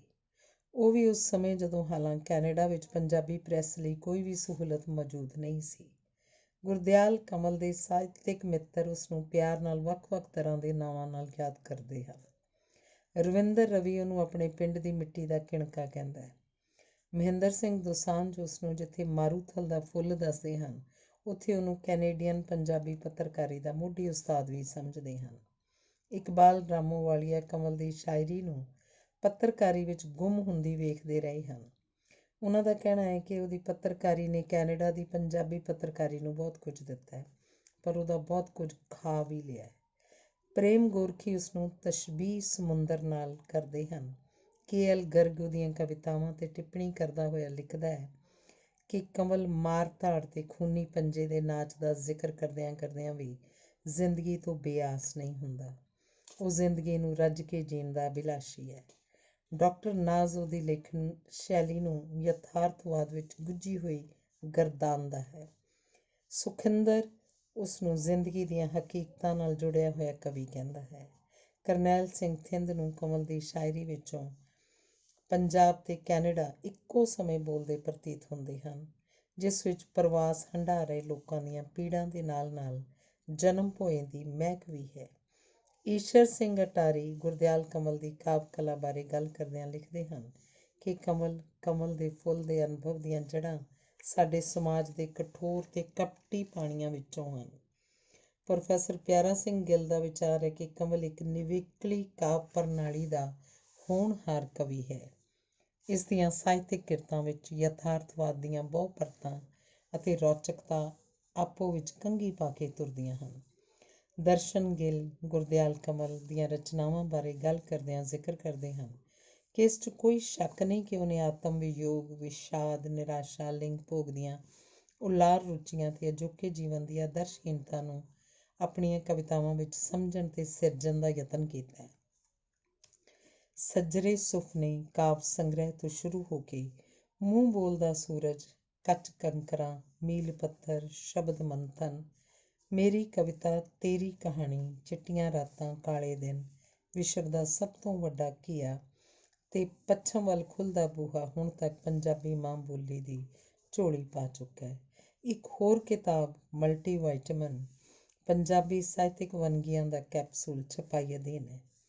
ਕਮਲ ਦੀਆਂ 94 ਕਵਿਤਾਵਾਂ ਦੀ ਇੱਕ ਕਿਤਾਬ ਸ਼ਾਹਮੁਖੀ ਵਿੱਚ ਪੱਛਮ ਵੱਲ ਖੁੱਲ੍ਹਦਾ ਬੂਹਾ ਦੇ ਹੀ ਸਿਰਲੇਖ ਹੇਠ ਪਾਕਿਸਤਾਨ ਵਿਚਲੇ ਕਮਲ ਦੇ ਦੋਸਤ ਪ੍ਰੋਫੈਸਰ ਆਸ਼ਕ ਰਹੀਲ ਨੇ ਸ਼ਾਹਮੁਖੀ 'ਚ ਲਿਪੀ ਅੰਤਰ ਕਰਕੇ ਛਪਵਾਈ। ਇਸੇ ਤਰ੍ਹਾਂ ਪ੍ਰੋਫੈਸਰ ਮਹਿੰਦਰਦੀਪ ਗਰੇਵਾਲ ਨੇ ਕਮਲ ਦੀਆਂ 94 ਕਵਿਤਾਵਾਂ ਨੂੰ ਅੰਗਰੇਜ਼ੀ ਵਿੱਚ ਡੋਰ ਟੂ ਦਾ ਵੈਸਟ ਦੇ ਨਾਂ ਹੇਠ ਹੀ ਛਪਵਾਇਆ ਹੈ। ਜਿੱਥੋਂ ਤੱਕ ਮਾਣ ਸਨਮਾਨ ਦਾ ਸਬੰਧ ਹੈ, ਕਮਲ ਇਹਨੂੰ ਕੋਈ ਖਾਸ ਅਹਿਮੀਅਤ ਨਹੀਂ ਦਿੰਦਾ। ਉਸਦੀ ਨਜ਼ਰ 'ਚ ਉਹਦਾ ਮਾਣ ਸਨਮਾਨ ਉਹਦੇ ਆਲੇ ਦੁਆਲੇ ਵਿਚਰਦੇ ਦੋਸਤ ਮਿੱਤਰ ਹੀ ਹਨ। ਫਿਰ ਵੀ ਕਿਸੇ ਵੀ ਵਿਅਕਤੀ ਨੂੰ ਉਹਦੇ ਜਨਮ ਭੋਏ ਤੋਂ ਕੁਝ ਪਛਾਣ ਮਿਲੇ, ਇਹ ਹੀ ਸਭ ਤੋਂ ਵੱਡੀ ਪ੍ਰਾਪਤੀ ਹੁੰਦੀ ਹੈ। ਉਹਦੇ ਆਪਣੇ ਹੀ ਪਿੰਡ ਦੀਆਂ ਸੰਸਥਾਵਾਂ ਲਿਖਾਰੀ ਸਭਾ ਜਗਤਪੁਰ ਵੱਲੋਂ 1986, 1993, 1996 ਤੇ 1998 ਨੂੰ ਮਾਣ ਸਨਮਾਨ ਦਿੱਤਾ ਗਿਆ। ਸਿਹਤ ਭਲਾਈ ਕਮੇਟੀ ਜਗਤਪੁਰ ਨੇ ਡਿਪਟੀ ਕਮਿਸ਼ਨਰ ਨਵਾਂ ਸ਼ਹਿਰ ਰਾਹੀਂ 2003 'ਚ ਮਾਣ ਸਤਿਕਾਰ ਦਿੱਤਾ। International Punjabi literary and cultural association Surrey BC Canada ਵੱਲੋਂ 1990 ਵਿੱਚ ਪੰਜਾਬੀ ਲਿਟਰੇਰੀ ਜਰਨਲਿਜ਼ਮ ਵਿੱਚ ਪਾਏ ਯੋਗਦਾਨ ਕਰਕੇ ਗੁਰਬਖਸ਼ ਸਿੰਘ ਪ੍ਰੀਤਲੜੀ ਅਵਾਰਡ ਨਾਲ ਸਨਮਾਨਿਤ ਕੀਤਾ ਗਿਆ। ਇੰਟਰਨੈਸ਼ਨਲ ਪਰਦੇਸੀ ਪੰਜਾਬੀ ਸਾਹਿਤ ਸਭਾ ਵੱਲੋਂ 1992 ਵਿੱਚ ਕਰਨੈਲ ਸਿੰਘ ਥਿੰਦ ਰਾਹੀਂ ਸਨਮਾਨਿਆ ਗਿਆ। ਏਸ਼ੀਅਨ ਕੈਨੇਡਾ ਬਾਇਓਗ੍ਰਾਫਿਕਲ ਸੈਂਟਰ ਵੱਲੋਂ 1992 ਵਿੱਚ ਸਨਮਾਨ ਦਿੱਤਾ ਗਿਆ। 2008 ਦੀ ਪਾਕਿਸਤਾਨੀ ਫੇਰੀ ਸਮੇਂ ਪਾਕਿਸਤਾਨੀ ਪੰਜਾਬ ਦੀਆਂ ਅਦਬੀ ਸੰਸਥਾਵਾਂ ਵੱਲੋਂ ਸਨਮਾਨਿਆ ਗਿਆ, ਜਿਨ੍ਹਾਂ ਵਿੱਚ ਮਜਲਿਸੇ ਅਦਬ ਚਿਤਸ਼ੀਆ, ਲਹਿਰਾਂ ਅਦਬੀ ਬੋਰਡ ਲਾਹੌਰ, ਹਲਕਾ ਗੁਲਸ਼ਨ ਅਦਬ ਲਾਹੌਰ ਵੱਲੋਂ ਪੰਜਾਬੀ ਅਦਬੀ ਅਵਾਰਡ 2008 ਨਾਲ ਸਨਮਾਨਿਤ ਕੀਤਾ ਗਿਆ। ਜਿੱਥੇ ਉਹ ਸਾਹਿਤਕ ਖੇਤਰ ਦੀਆਂ ਸ਼ਖਸੀਅਤਾਂ ਦੀ ਆਓ ਭਗਤ ਕਰਨ ਤੇ ਮਾਣ ਸਨਮਾਨ ਕਰਨ 'ਚ ਹਮੇਸ਼ਾ ਖੁਸ਼ੀ ਮਹਿਸੂਸ ਕਰਦਾ ਹੈ, ਉੱਥੇ ਸਰਦਾਰਨੀ ਨਰਿੰਦਰ ਕੌਰ ਗਿੱਲ ਦੀ ਤਾਰੀਫ ਕਰਨੀ ਬਣਦੀ ਹੈ ਕਿ ਉਹ ਹਮੇਸ਼ਾ ਕਮਲ ਦੀ ਖੁਸ਼ੀ ਨੂੰ ਸਨਮੁਖ ਰੱਖਦਿਆਂ ਵੱਧ ਚੜ੍ਹ ਕੇ ਪ੍ਰਬੰਧਾਂ 'ਚ ਸਹਿਯੋਗ ਦਿੰਦੇ ਹਨ। ਕਮਲ ਦੀਆਂ ਚੰਗੇ ਗੁਣਾਂ ਦੇ ਨਾਲ ਨਾਲ ਕੁਝ ਬੁਰੀਆਂ ਗੱਲਾਂ ਵੀ ਜੁੜੀਆਂ ਹੋਈਆਂ ਹਨ। ਵਧੀ ਹੋਈ ਸ਼ਰਾਬ ਕਾਰਨ ਉਹਦੀ ਸਿਹਤ ਵਿਗੜੀ ਰਹਿੰਦੀ ਹੈ। ਤੁਰਨ ਫਿਰਨ ਤੋਂ ਵੀ ਔਖ ਮਹਿਸੂਸ ਕਰਦਾ ਹੈ, ਪਰ ਸੋਮਰਾਸ ਦਾ ਉਹ ਡਾਢਾ ਸ਼ੌਕੀਨ ਹੈ। ਕਈ ਵਾਰ ਤਾਂ ਸਵੇਰ ਸਮੇਂ ਜਾਂ ਦੁਪਹਿਰ ਨੂੰ ਹੀ ਮਨ ਦੀ ਮੌਸਟ ਹੁੰਦਾ ਹੈ। ਉਸਦੇ ਆਪਣੇ ਪਰਿਵਾਰ ਤੇ ਸਮਾਜ ਲਈ ਉਸ ਵਰਗੇ ਮਨੁੱਖ ਦੀ ਬੜੀ ਅਹਿਮੀਅਤ ਹੁੰਦੀ ਹੈ, ਸੋ ਉਹਨੂੰ ਆਪਣੀ ਇਸ ਕਮਜ਼ੋਰੀ ਨੂੰ ਕਾਬੂ ਕਰਨ ਹਿੱਤ ਅਤ ਸੰਜਮ ਤੋਂ ਕੰਮ ਲੈਣ ਦੀ ਲੋੜ ਹੈ। ਧੰਨਵਾਦ। ਅਗਲਾ ਲੇਖ ਹੈ ਫੱਕਰ ਮੌਲਾ ਕਸ਼ਮੀਰਾ ਸਿੰਘ ਫੌਜੀ। ਹਲੀਮੀ, ਸਾਦਗੀ, ਸੇਵਾ, ਤਾਬਿਆਦਾਰੀ, ਸੱਚਾਈ ਵਰਗੇ ਗੁਣਾਂ ਨਾਲ ਓਤ-ਪੋਤ ਸ਼ਖਸੀਅਤ ਹੈ ਕਸ਼ਮੀਰਾ ਸਿੰਘ ਫੌਜੀ ਦੀ। ਸਮਾਜ ਵਿੱਚ ਅਜਿਹੇ ਗੁਣਾਂ ਵਾਲੇ ਬੰਦਿਆਂ ਦਾ ਸੋਕਾ ਪਿਆ ਹੋਇਆ ਹੈ, ਪਰ ਪ੍ਰੋਫੈਸਰ ਮੇਹਰ ਚੰਦ ਭਾਰਦਵਾਜ ਪਤਾ ਨਹੀਂ ਕਿੱਧਰੋਂ ਅਜਿਹੇ ਅਨਮੋਲ ਹੀਰੇ ਤਲਾਸ਼ ਕੇ ਤਰਾਸ਼ ਲੈਂਦਾ ਸੀ ਕਿ ਆਦਮੀ ਇਹ ਕਹਿਣ ਲਈ ਮਜਬੂਰ ਹੋ ਜਾਏ ਕਿ ਸਾਡੇ ਸਮਾਜ ਨੇ ਅਜੇ ਸਭ ਕੁਝ ਨਹੀਂ ਗਵਾਇਆ, ਸਗੋਂ ਪਾਰਖੂ ਅੱਖ ਹੋਵੇ ਤਾਂ ਅੱਜ ਵੀ ਅਜਿਹੇ ਸ਼ਖਸ ਮੌਜੂਦ ਹਨ ਜਿਨ੍ਹਾਂ ਦੀ ਬਦੌਲਤ ਸਾਡੇ ਅਮੀਰ ਸੱਭਿਆਚਾਰ ਦੀ ਵਿਰਾਸਤ ਅਗਾਂਹ ਵਧਣ ਦੇ ਆਸਾਰ ਹਨ। ਕਸ਼ਮੀਰਾ ਸਿੰਘ ਨੂੰ ਮਿਲ ਲੈਣ ਤੋਂ ਬਾਅਦ ਸੱਚਮੁੱਚ ਹੀ ਤੁਸੀਂ ਸਤਯੁੱਗ ਦੀਆਂ ਸੁਣੀਆਂ ਹੋਈਆਂ ਸਾਖੀਆਂ ਦੇ ਅਸਲੀ ਪਾਤਰ ਦੀ ਹੂ-ਬਹੂ ਤਸਵੀਰ ਅੱਖੀਂ ਵੇਖ ਲਓਗੇ। ਤੁਹਾਡੀ ਬੁੱਧੀ ਤੁਹਾਨੂੰ ਬਾਰ-ਬਾਰ ਸੋਚਣ ਲਈ ਮਜਬੂਰ ਕਰੇਗੀ ਕਿ ਇਹ ਮਨੁੱਖ ਸੱਚਮੁੱਚ ਅੱਜ ਦੇ ਗੰਧਲੇ ਮਾਹੌਲ ਵਿੱਚ ਇੱਕ ਮਹਾਤਮਾ ਹੈ, ਇੱਕ ਮਹਾਂਪੁਰਸ਼। ਕਸ਼ਮੀਰਾ ਸਿੰਘ ਵਰਗੀ ਪਵਿੱਤਰ ਰੂਹ ਨਾਲ ਮਿਲਾਪ ਵੀ ਗੁਰੂਦੇਵ ਪ੍ਰੋਫੈਸਰ ਭਾਰਦਵਾਜ ਰਾਹੀਂ ਹੀ ਹੋਇਆ, ਜੋ ਹਮੇਸ਼ਾ ਅਜਿਹੇ ਨਿਰਸੁਆਰਥ ਸੇਵਾ ਭਾਵ ਵਾਲੇ ਵਿਅਕਤੀਆਂ ਦੀ ਖੋਜ 'ਚ ਲੱਗੇ ਰਹਿੰਦੇ ਸਨ ਤੇ ਸ਼ਾਇਦ ਉਹਨਾਂ ਦੀ ਅੰਤਰ-ਆਤਮਾ ਨੂੰ ਵੀ ਅਜਿਹੇ ਗੁਣਾਂ ਵਾਲੇ ਇਨਸਾਨਾਂ ਵਿੱਚੋਂ ਰੱਬ ਪ੍ਰਤੱਖ ਦਿਸਦਾ ਸੀ। ਤਾਂ ਹੀ ਤਾਂ ਉਹਨਾਂ ਦੇ ਆਸ-ਪਾਸ ਵਿਚਰਨ ਵਾਲੇ ਜਿੰਨੇ ਕੁ ਲੋਕਾਂ ਨਾਲ ਉਹਨਾਂ ਦੇ ਹੁੰਦਿਆਂ ਜਾਂ ਤੁਰ ਜਾਣ ਬਾਅਦ ਮਿਲਾਪ ਹੋਇਆ ਹੈ ਨੂੰ ਮਿਲ ਕੇ ਰੂਹ ਨਸ਼ਿਆ ਜਾਂਦੀ ਹੈ। ਮੇਰੀ ਨਜ਼ਰ 'ਚ ਪ੍ਰੋਫੈਸਰ ਦੇ ਦਾਇਰੇ ਵਿੱਚੋਂ ਇੱਕ ਵੀ ਅਜਿਹਾ ਆਦਮੀ ਨਹੀਂ ਲੱਭਿਆ ਜਿਸ ਨੂੰ ਮਿਲ ਕੇ ਤੁਹਾਨੂੰ ਕੋਈ ਪਸ਼ੇਮਾਨੀ ਦਾ ਅਹਿਸਾਸ ਹੋਇਆ ਹੋਵੇ। ਮੇਰੇ ਚੇਤੇ ਵਿੱਚ ਜਿੰਨੇ ਵੀ ਮਨੁੱਖਾਂ ਨੂੰ ਉਹਨਾਂ ਰਾਹੀਂ ਜਾਂ ਉਹਨਾਂ ਦੇ ਹਵਾਲੇ ਨਾਲ ਮਿਲਿਆ ਹਾਂ, ਉਹ ਤਕਰੀਬਨ ਸਾਰੇ ਦੇ ਸਾਰੇ ਕਿਸੇ ਨਾ ਕਿਸੇ ਰੂਪ ਵਿੱਚ ਵਿਲੱਖਣ ਮਨੁੱਖ ਹਨ। ਉਹਨਾਂ ਵਿੱਚ ਕੁਝ ਨਾ ਕੁਝ ਵੱਖਰਾ ਹੁੰਦਾ ਹੈ ਤੇ ਉਹਨਾਂ ਨੂੰ ਮਿਲਣ ਉਪਰੰਤ ਮਨ ਨੂੰ ਠੰਡਕ ਦੇਣ ਵਾਲਾ ਅਹਿਸਾਸ ਜਿਹਾ ਪੈਦਾ ਹੁੰਦਾ ਹੈ। ਇਹਨਾਂ ਨਾਲ ਮਿਲ ਕੇ ਅੱਜ ਵੀ ਰਹਿ ਕੇ ਉਸ ਰਹਿਬਰ ਵਰਗੇ ਗੁਰੂਦੇਵ ਦੀ ਯਾਦ ਆਉਂਦੀ ਹੈ। ਭਾਰੇ ਸਰੀਰ ਵਾਲੇ ਸਾਂਵਲੇ ਜਿਹੇ ਰੰਗ ਦੇ ਬੰਦੇ ਨੂੰ ਵੇਖ ਕੇ ਸ਼ਾਇਦ ਤੁਹਾਨੂੰ ਇਹ ਅੰਦਾਜ਼ਾ ਨਾ ਹੋ ਸਕੇ ਕਿ ਇਹ ਮਨੁੱਖ ਮਨ ਦੇ ਧੁਰ ਅੰਦਰ ਇੱਕ ਨਿਰਮਲ ਤੇ ਸ਼ੁੱਧ ਹਿਰਦੇ ਵਾਲੀ ਉਹ ਤਸਵੀਰ ਸਮੋਈ ਬੈਠਾ ਜਿਸ ਵਰਗੇ ਮਨੁੱਖ ਦੀ ਸਿਰਜਣਾ ਦਾ ਸੁਪਨਾ ਸਾਡੇ ਸਮਾਜਿਕ ਆਗੂਆਂ ਨੇ ਕਦੇ ਲਿਆ ਹੋਵੇਗਾ। ਬਿਨਾਂ ਕਿਸੇ ਸਵਾਰਥ ਤੋਂ ਦੂਸਰਿਆਂ ਦੇ ਕੰਮ ਆਉਣਾ ਇੱਕ ਅਜਿਹਾ ਸਦਗੁਣ ਹੈ ਜੋ ਦੂਸਰੇ ਕਿਸੇ ਵੀ ਮਨੁੱਖੀ ਗੁਣ 'ਤੇ ਭਾਰੀ ਪੈਂਦਾ ਹੈ ਤੇ ਇਸ ਗੁਣ ਦਾ ਭਰਪੂਰ ਮਾਦਾ ਹੈ ਕਸ਼ਮੀਰਾ ਸਿੰਘ ਵਿੱਚ।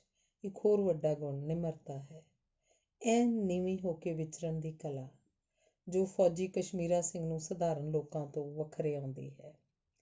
ਮੇਰੀ ਪਹਿਲੀ ਮੁਲਾਕਾਤ ਚੰਡੀਗੜ੍ਹ ਵਿੱਚ ਖਾਦੀ ਬੋਰਡ ਦੇ ਦਫ਼ਤਰ ਵਿੱਚ ਸਰਦਾਰ ਕਸ਼ਮੀਰਾ ਸਿੰਘ ਨਾਲ ਹੋਈ, ਜਿੱਥੇ ਉਹ ਪ੍ਰੋਫੈਸਰ ਭਾਰਦਵਾਜ ਦੇ ਨਿੱਜੀ ਸਹਾਇਕ ਵਜੋਂ ਕੰਮ ਕਰ ਰਹੇ ਸਨ। ਹਾਲਾਂਕਿ ਮੇਰਾ ਜੱਦੀ ਸ਼ਹਿਰ ਵੀ ਕਸ਼ਮੀਰਾ ਸਿੰਘ ਵਾਲਾ ਹੀ ਸੀ, ਪਰ ਪਹਿਲਾਂ ਕਦੇ ਉਹਨਾਂ ਨਾਲ ਮਿਲਣ ਦਾ ਮੌਕਾ ਨਹੀਂ ਸੀ ਮਿਲਿਆ। ਪਹਿਲੀ ਮਿਲਣੀ ਵਿੱਚ ਹੀ ਫੌਜੀ ਸਾਹਿਬ ਨਾਲ ਪਿਛਲੇ ਜਨਮ ਦੇ ਸੰਬੰਧ ਵਾਲਾ ਰਿਸ਼ਤਾ ਮਹਿਸੂਸ ਹੋਇਆ। ਕਿਵੇਂ ਮਿਲਾਪ ਹੋਇਆ ਪ੍ਰੋਫੈਸਰ ਸਾਹਿਬ ਨਾਲ, ਮੈਂ ਪੁੱਛਿਆ। ਗੁਮਾਨਪੁਰੇ ਸਰਪੰਚ ਸੀਤਲ ਸਿੰਘ ਦੇ ਘਰ। ਗੁਮਾਨਪੁਰ ਪ੍ਰੋਫੈਸਰ ਸਾਹਿਬ ਦਾ ਜੱਦੀ ਪਿੰਡ ਸੀ। ਮੈਂ ਤਾਂ ਗਿੱਲ ਸਾਹਿਬ ਫੌਜ ਵਿੱਚੋਂ ਰਿਟਾਇਰ ਹੋ ਕੇ ਵਿਹਲਾ ਹੀ ਸਾਂ, ਕਿਸੇ ਰੁਝੇਵੇਂ ਦੀ ਤਲਾਸ਼ ਵਿੱਚ ਸੀ। ਮੇਰੇ ਮੁਹੱਲੇ ਦਾ ਬਲਦੇਵ ਸਿੰਘ ਅਖੰਡ ਪਾਠ ਕਰਦਾ, ਇੱਕ ਦਿਨ ਪਾਠੀ ਵਜੋਂ ਸੇਵਾ 'ਤੇ ਲੈ ਗਿਆ। ਮਹਾਰਾਜ ਦਾ ਨਿਤਨੇਮੀ ਮੈਂ ਪਹਿਲਾਂ ਹੀ ਸਾਂ ਤੇ ਗੁਰਬਾਣੀ ਦਾ ਚੰਗਾ ਅਭਿਆਸੀ ਵੀ। ਮੇਰੇ ਨਾਲ ਕੰਮ ਕਰਕੇ ਉਹ ਵੀ ਖੁਸ਼ ਸੀ ਤੇ ਮੈਨੂੰ ਵੀ ਰੁਜ਼ਗਾਰ ਚਾਹੀਦਾ ਸੀ। ਵਿਹਲਾ ਬੰਦਾ ਵੀ ਕਿਸੇ ਕੰਮ ਦਾ ਨਹੀਂ ਹੁੰਦਾ, ਕਸ਼ਮੀਰਾ ਸਿੰਘ ਨੇ ਗੱਲ ਜਾਰੀ ਰੱਖਦਿਆਂ ਅੱਗੋਂ ਆਖਿਆ। ਇਸੇ ਤਰ੍ਹਾਂ ਇੱਕ ਦਿਨ ਅਖੰਡ ਪਾਠ ਦੀ ਸੇਵਾ ਦੌਰਾਨ ਮੇਰਾ ਇਹਨਾਂ ਨਾਲ ਮਿਲਾਪ ਹੋ ਗਿਆ। ਜਦ ਇਹਨਾਂ ਦੀਆਂ ਗੱਲਾਂ ਸੁਣੀਆਂ ਤਾਂ ਜਿਵੇਂ ਦਿਮਾਗ ਦੇ ਕਵਾੜ ਹੀ ਖੁੱਲ੍ਹ ਗਏ ਹੋਣ। ਮੈਨੂੰ ਸਾਰਾ ਕੁਝ ਝੂਠਾ ਜਿਹਾ ਲੱਗਣ ਲੱਗਿਆ।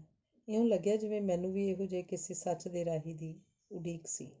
ਸੱਚ ਜਾਣਿਓ, ਮੈਨੂੰ ਸਾਰਾ ਕੁਝ ਅਡੰਬਰ ਜਿਹਾ ਭਾਸਣ ਲੱਗ ਗਿਆ, ਸਭ ਕੁਝ ਕੂੜ ਪਸਾਰਾ ਜਿਹਾ। ਇਹ ਜੱਗ ਜਾਂ ਕੁਝ ਹੋਰ, ਮੈਂ ਪੁੱਛਿਆ।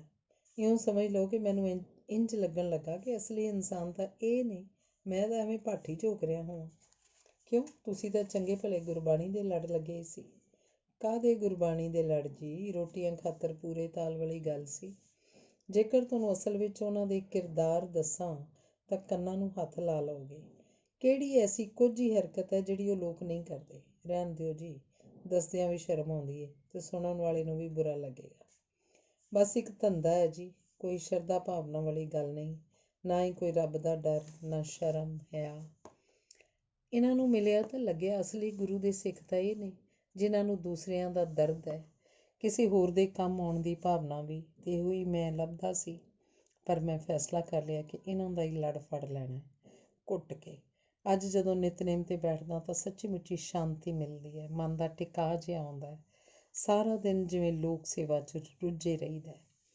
ਭਾਰਦਵਾਜ ਨੂੰ ਕਸ਼ਮੀਰਾ ਸਿੰਘ ਦੀ ਵਫਾਦਾਰੀ ਦੀ ਭਾਵਨਾ ਨੂੰ ਵੇਖ ਕੇ ਤੇ ਉਸ ਦੀਆਂ ਪਰਿਵਾਰਕ ਜ਼ਰੂਰਤਾਂ ਨੂੰ ਵੇਖਦਿਆਂ ਕੋਸ਼ਿਸ਼ ਕਰਕੇ ਖਾਦੀ ਬੋਰਡ ਵਿੱਚ ਅਸਿਸਟੈਂਟ ਦੀ ਨੌਕਰੀ ਦਾ ਪ੍ਰਬੰਧ ਕਰ ਦਿੱਤਾ।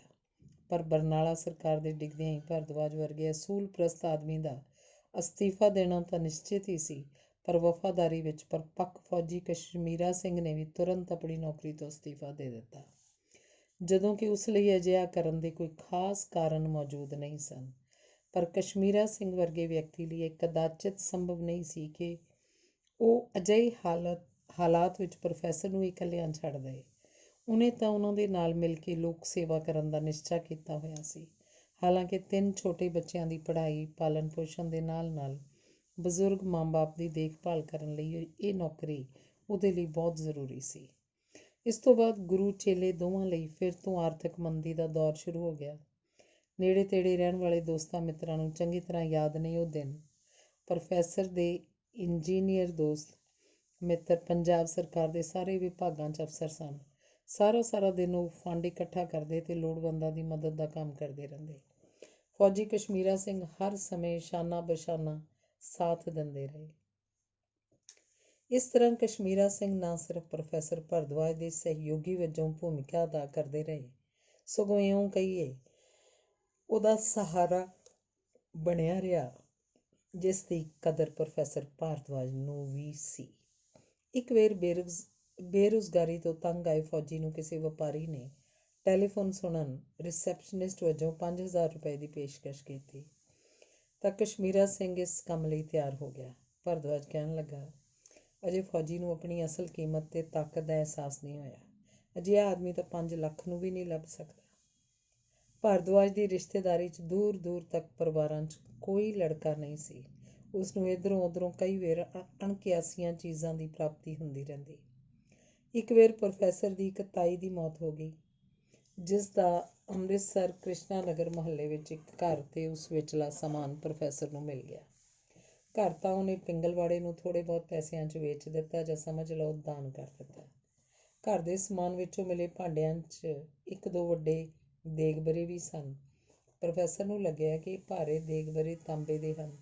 ਫੌਜੀ ਨੂੰ ਹੁਕਮ ਹੋਇਆ ਕਿ ਨਵੇਂ ਸ਼ਹਿਰ ਕਿਸੇ ਠਠਿਆਰ ਨੂੰ ਵੇਚਣ ਲਈ ਲੈ ਜਾਏ। ਉਹਦਾ ਅਨੁਮਾਨ ਸੀ ਕਿ ਭਾਰੇ ਭਾਂਡੇ 15-20 ਹਜ਼ਾਰ ਦੇ ਵਿਕ ਜਾਣਗੇ, ਪਰ ਉਹ ਪਿੱਤਲ ਵੀ ਨਾ ਨਿਕਲਿਆ। ਮਸਾਂ ਕਿਰਾਇਆ ਭਾੜਾ ਹੀ ਪੂਰਾ ਹੋਇਆ।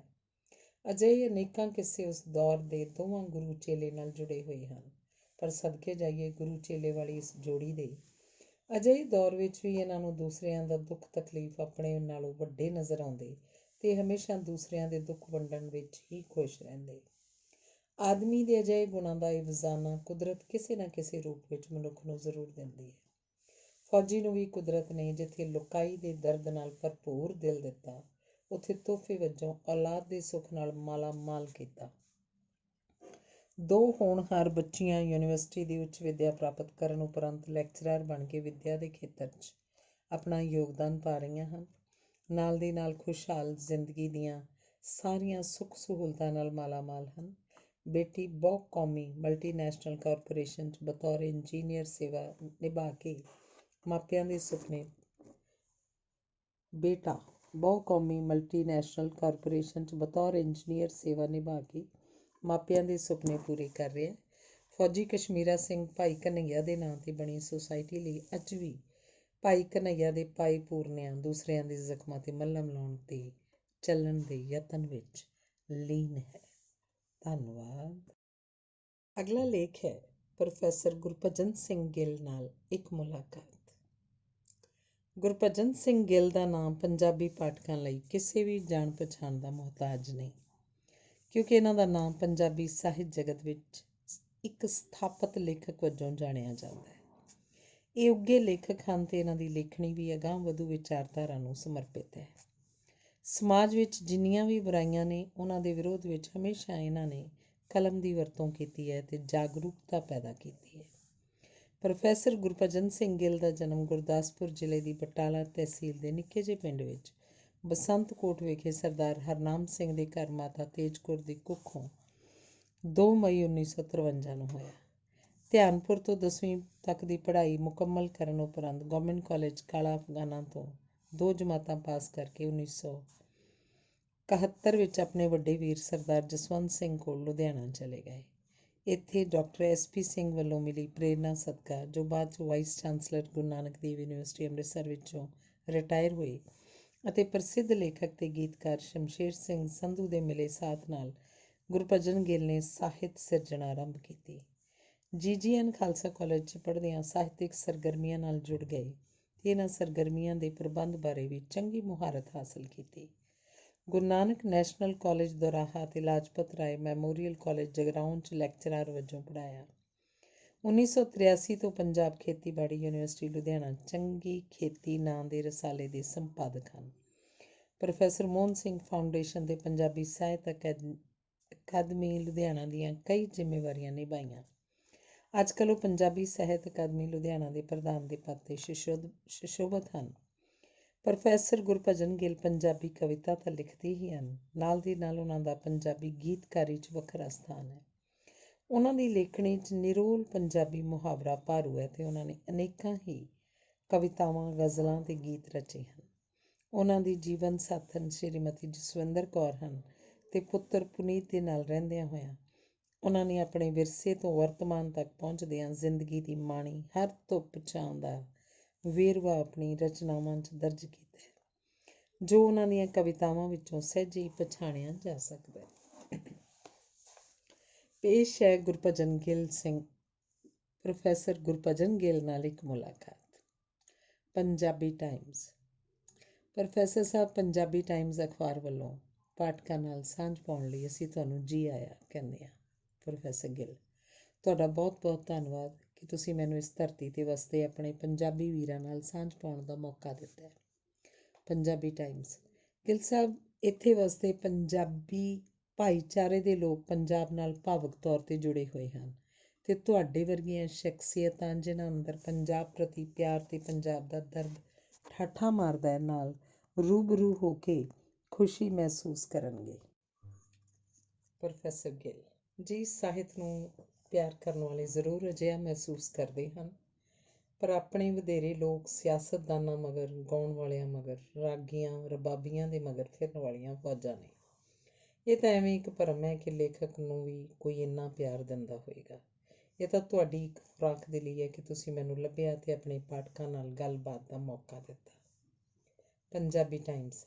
ਗਿੱਲ ਸਾਹਿਬ, ਵੈਸੇ ਵੀ ਟੋਰਾਂਟੋ ਹੁਣ ਸਾਨੂੰ ਪੰਜਾਬ ਦੇ ਇੱਕ ਸ਼ਹਿਰ ਵਰਗਾ ਹੀ ਨਜ਼ਰ ਆਉਂਦਾ ਹੈ। ਪੰਜਾਬੀਆਂ ਦੀ ਸੰਘਣੀ ਵਸੋਂ ਵਾਲਾ ਸ਼ਹਿਰ ਹੋਣ ਕਾਰਨ ਬਹੁਤ ਸਾਰੇ ਸਿਆਸੀ ਲੀਡਰ, ਗਾਇਕ, ਲੇਖਕ ਤੇ ਹੋਰ ਸ਼ਖਸੀਅਤਾਂ ਇੱਥੇ ਫੇਰਾ ਪਾਉਂਦੀਆਂ ਰਹਿੰਦੀਆਂ ਹਨ। ਖਾਸ ਕਰਕੇ ਗਰਮੀਆਂ ਦੇ ਮਹੀਨਿਆਂ 'ਚ ਕੋਈ ਵੀ ਹਫ਼ਤਾ ਐਸਾ ਨਹੀਂ ਹੁੰਦਾ ਜਿਸ 'ਚ ਕੋਈ ਨਾ ਕੋਈ ਸ਼ਖਸੀਅਤ ਇੱਥੇ ਮੌਜੂਦ ਨਾ ਹੋਵੇ ਅਤੇ ਬੜਾ ਚੰਗਾ ਲੱਗਦਾ ਹੈ ਕਿ ਇੱਥੇ ਬੈਠਿਆਂ ਹੀ ਪੰਜਾਬ ਦਾ ਰੰਗ ਨਜ਼ਰ ਆਉਂਦਾ ਹੈ। ਪ੍ਰੋਫੈਸਰ ਗਿੱਲ, ਇਹ ਉਹ ਮਹੀਨੇ ਹਨ ਜਦੋਂ ਜੱਟਾਂ ਦੇ ਪੁੱਤ ਸਾਧ ਹੋ ਕੇ ਘਰੋਂ ਭੱਜ ਤੁਰਦੇ ਨੇ, ਪਰ ਮੈਂ ਗਰਮੀ ਦਾ ਭਜਾਇਆ ਹੋਇਆ ਨਹੀਂ ਆਇਆ, ਸਗੋਂ ਮਿੱਤਰਾਂ ਦੇ ਮੋਹ ਦਾ ਬੱਚਾ ਇਸ ਧਰਤੀ 'ਤੇ ਪਹੁੰਚਿਆ। ਸੱਚ ਜਾਣਿਓ, ਮੈਨੂੰ ਤਾਂ ਸਗੋਂ ਇੱਥੇ ਬਹੁਤਾ ਸੇਕ ਲੱਗ ਰਿਹਾ। ਇਸ ਸੁਸਾਇਟੀ ਦੀਆਂ ਜਿਹੜੀਆਂ ਗੁੰਝਲਦਾਰ ਬੁਝਾਰਤਾਂ ਨੇ, ਉਹਨਾਂ ਨੂੰ ਸਮਝਦਿਆਂ ਕਾਫੀ ਗਰਮੀ ਮਹਿਸੂਸ ਕਰਦਾ ਹਾਂ। ਗਰਮੀ ਸਿਰਫ ਸਰੀਰਕ ਹੀ ਨਹੀਂ ਹੁੰਦੀ, ਕਈ ਗੁੰਝਲਾਂ ਅਜਿਹੀਆਂ ਹੁੰਦੀਆਂ ਹਨ ਜਿਨ੍ਹਾਂ ਨੂੰ ਸੁਲਝਾਉਂਦਿਆਂ ਤੁਹਾਨੂੰ ਰਾਤੀ ਨੀਂਦ ਨਹੀਂ ਪੈਂਦੀ। ਇਹ ਉਲਝਣਾਂ ਤੁਹਾਨੂੰ ਰਾਤ ਭਰ ਜਗਾ ਕੇ ਰੱਖਦੀਆਂ ਹਨ ਅਤੇ ਮਨੁੱਖ ਸੋਚਣ ਲਈ ਮਜਬੂਰ ਹੋ ਜਾਂਦਾ ਹੈ ਅਤੇ ਤੁਸੀਂ ਉਦਾਸ ਹੋ ਜਾਂਦੇ ਹੋ ਕਿ ਅੱਜ ਕੀ ਦਾ ਕੀ ਬਣ ਗਿਆ ਹੈ। ਪੰਜਾਬੀ ਟਾਈਮਜ਼। ਜੀ ਗਿੱਲ ਸਾਹਿਬ, ਸਾਡੇ ਪੰਜਾਬੀਆਂ ਦੇ ਸੁਭਾਅ ਅਨੁਸਾਰ ਬਹੁਤ ਸਾਰੇ ਮਸਲੇ ਤਾਂ ਸਾਡੇ ਸਾਂਝੇ ਹੀ ਨੇ। ਕੁਝ ਮਸਲੇ ਤਾਂ ਪੰਜਾਬ ਦੀ ਧਰਤੀ 'ਤੇ ਵਿਚਰਦਿਆਂ ਵੀ ਅਸੀਂ ਵੇਖਦੇ ਹਾਂ ਅਤੇ ਕੁਝ ਵੱਖਰੀ ਤਰ੍ਹਾਂ ਦੇ ਮਸਲੇ ਸਾਨੂੰ ਇੱਥੇ ਵੀ ਦਰਪੇਸ਼ ਹਨ, ਜਿਨ੍ਹਾਂ ਵਿੱਚੋਂ ਖਾਸ ਕਰਕੇ ਡਰੱਗ ਦੀ ਗੱਲ ਕਰੀਏ ਜਾਂ ਹੋਰ ਕਈ ਮਸਲੇ ਜੋ ਸਾਡੇ ਸੁਭਾਅ ਦੇ ਅੰਗ ਹਨ। ਈਰਖਾ ਅਤੇ ਹੋਰ ਕਈ ਨਾਮੁਖੀ ਰੁਝਾਨ ਸਾਡੇ ਸਾਂਝੇ ਮਸਲੇ ਨੇ। ਭਾਵੇਂ ਕਿ ਪੰਜਾਬੀਆਂ ਵਿੱਚ ਪਿਆਰ ਦੀ ਭਾਵਨਾ ਵੀ ਬਹੁਤ ਪ੍ਰਬਲ ਹੈ। ਇੱਥੇ ਦੂਰ ਦੁਰਾਡੇ ਦੇ ਮੁਲਕਾਂ ਵਿੱਚ ਜਿੱਥੇ ਅਲੱਗ ਤਰ੍ਹਾਂ ਦੇ ਨਿਯਮ ਅਤੇ ਕਾਇਦੇ ਕਾਨੂੰਨ ਨੇ, ਅਲੱਗ ਤਰ੍ਹਾਂ ਦਾ ਕਲਚਰ ਅਤੇ ਰਹਿਣ ਸਹਿਣ ਹੈ, ਇਸ ਵਿੱਚ ਵਿਚਰਦਿਆਂ ਹੋਇਆਂ ਸਾਡੇ ਬਹੁਤ ਸਾਰੇ ਨੌਜਵਾਨ ਉਹ ਗੱਲਾਂ ਅਪਣਾ ਲੈਂਦੇ ਨੇ ਜੋ ਸਾਡੀ ਵਿਰਾਸਤ ਅਤੇ ਸੱਭਿਆਚਾਰ ਨਾਲ ਮੇਲ ਨਹੀਂ ਖਾਂਦੀਆਂ। ਇੱਥੇ ਆ ਕੇ ਕਈ ਗੁੰਝਲਾਂ ਪੈਦਾ ਹੁੰਦੀਆਂ ਹਨ। ਇੱਥੇ ਵਿਦੇਸ਼ਾਂ ਦੀ ਧਰਤੀ 'ਤੇ ਵਸਦੇ ਸਾਡੇ ਪੰਜਾਬੀਆਂ ਦੀਆਂ ਘਰੇਲੂ ਜ਼ਿੰਦਗੀ ਦੀਆਂ ਅਜਿਹੀਆਂ ਬਹੁਤ ਸਾਰੀਆਂ ਗੁੰਝਲਾਂ ਨੇ ਜਿਨ੍ਹਾਂ ਨੂੰ ਖੋਲ੍ਹਣ ਲੱਗੀਏ ਤਾਂ ਸ਼ਾਇਦ ਇਹ ਗੱਲਬਾਤ ਬਹੁਤ ਲੰਮੀ ਹੋ ਜਾਏ। ਪ੍ਰੋਫੈਸਰ ਗਿੱਲ, ਜਿਹੜੀ ਤੁਹਾਡੀ ਸੋਚ ਹੈ ਨਾ, ਇਹ ਗੁੰਝਲਾਂ ਸਿਰਫ ਕੈਨੇਡਾ ਵਿੱਚ ਹੀ ਨੇ। ਇਹ ਵੀ ਤੁਹਾਡਾ ਇੱਕ ਬੜਾ ਖੂਬਸੂਰਤ ਭਰਮ ਹੈ। ਪਹਿਲਾਂ ਤਾਂ ਇਸ ਤੋਂ ਮੁਕਤੀ ਦੀ ਲੋੜ ਹੈ। ਇਹ ਗੁੰਝਲਾਂ ਸਿਰਫ ਕੈਨੇਡਾ ਵਿੱਚ ਹੀ ਨਹੀਂ, ਸਗੋਂ ਜਿੱਥੇ ਕਿਤੇ ਵੀ ਸਰਮਾਏ ਦੀ ਸਰਦਾਰੀ ਹੈ ਉੱਥੇ ਮੌਜੂਦ ਨੇ। ਮਨੁੱਖੀ ਰਿਸ਼ਤਿਆਂ ਦੀ ਥਾਂ ਜਦੋਂ ਪਹਿਲ ਧਨ ਲੈ ਜਾਂਦਾ ਹੈ, ਦੌਲਤ ਲੈ ਜਾਂਦੀ ਹੈ, ਮਿੱਟੀ ਦੀਆਂ ਢੇਰੀਆਂ ਲੈ ਜਾਂਦੀਆਂ ਨੇ, ਉੱਥੇ ਇਹ ਸਮੱਸਿਆਵਾਂ ਅਕਸਰ ਆ ਜਾਂਦੀਆਂ ਨੇ।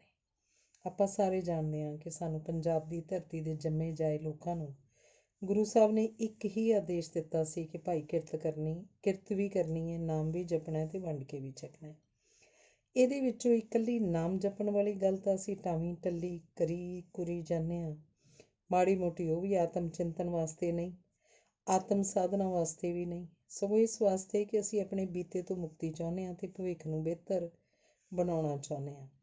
ਸਿਰਫ ਭਰਮ ਜਾਲ 'ਚ ਫਸ ਕੇ ਪਰਮਾਰਥ ਦੇ ਅਸਲ ਮਾਰਗ ਦੀ ਸੋਝੀ ਦੀ ਥਾਂ ਅਸੀਂ ਇੱਕ ਸੰਸਾਰਕ ਵਿਧੀ ਵਿਧਾਨ ਵਿਕਸਿਤ ਕਰ ਲਿਆ ਜਿਸ ਨੂੰ ਮਾਣੀ ਜਾ ਰਹੇ ਹਾਂ। ਪਰ ਸੱਚ ਤਾਂ ਇਹ ਹੈ ਕਿ ਜਿਹੜੀ ਚੌਗਿਰਦ ਹਮਾਰੇ ਰਾਮ ਕਰ ਬਣਨੀ ਸੀ, ਜਿਸ ਨੇ ਸਾਨੂੰ ਕਾਮ ਤੋਂ, ਕ੍ਰੋਧ ਤੋਂ, ਲੋਭ ਤੋਂ, ਮੋਹ ਤੋਂ ਤੇ ਹੰਕਾਰ ਤੋਂ ਮੁਕਤ ਕਰਨਾ ਸੀ, ਅਸੀਂ ਇਹਨਾਂ ਸਾਰੀਆਂ ਹੀ ਵਹਿਬਤਾਂ ਤੋਂ ਬਚਣਾ ਸੀ ਜਿਸ ਵਿੱਚ ਅਸੀਂ ਅੱਜ ਗ੍ਰਸੇ ਹੋਏ ਹਾਂ।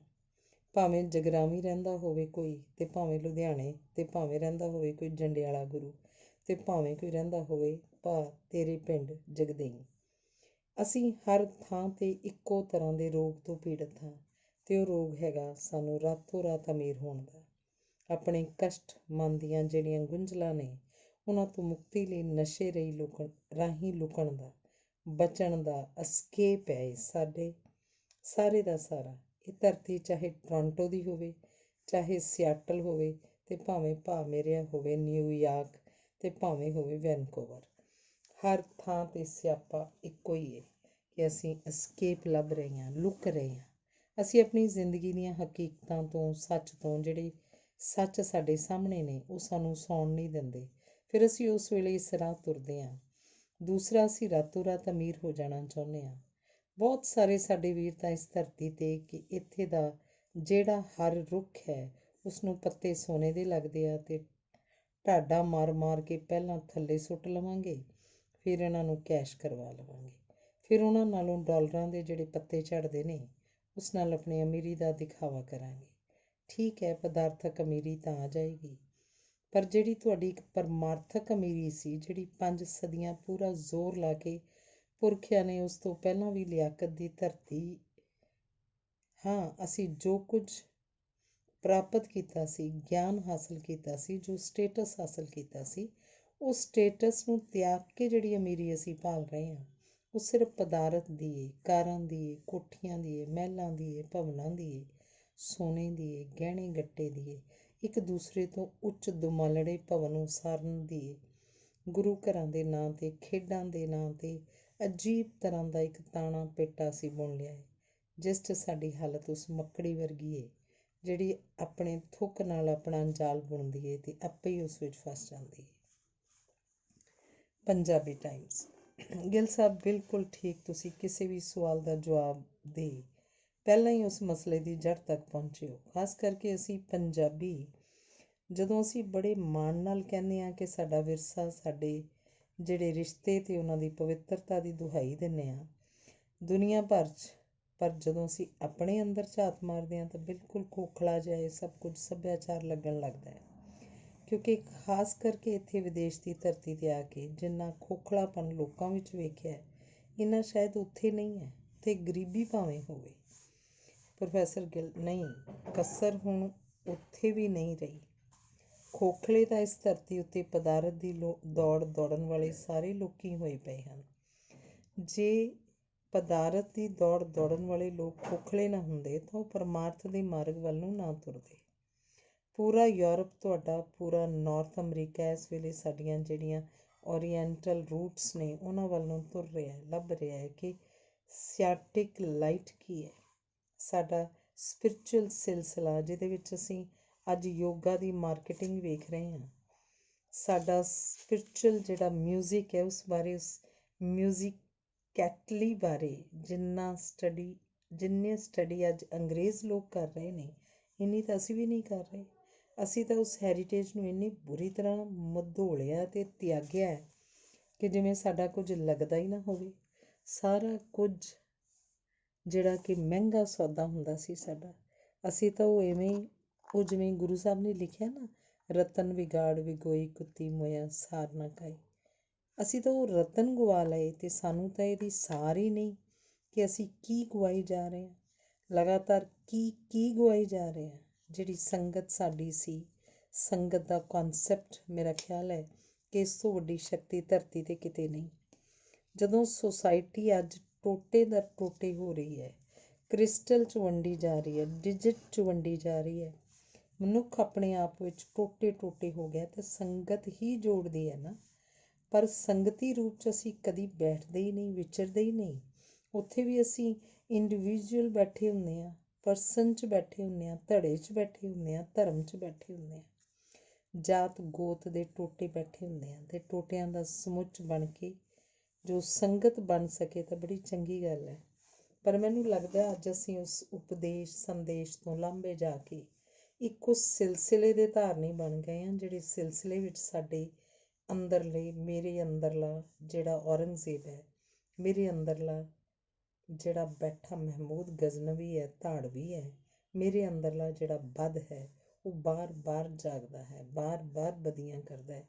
ਅਤੇ ਮੈਂ ਉਹਨੂੰ ਭੋਰਾ ਵੀ ਨਹੀਂ ਕਹਿੰਦਾ ਕਿ ਭਾਈ ਸੌਂ ਜਾ ਜਾਂ ਫਿਰ ਨਿਕਲ ਜਾ, ਮੇਰੇ ਵਿੱਚ ਲਿਆ ਬਾਂਦਰਾ ਮਰ ਜਾ।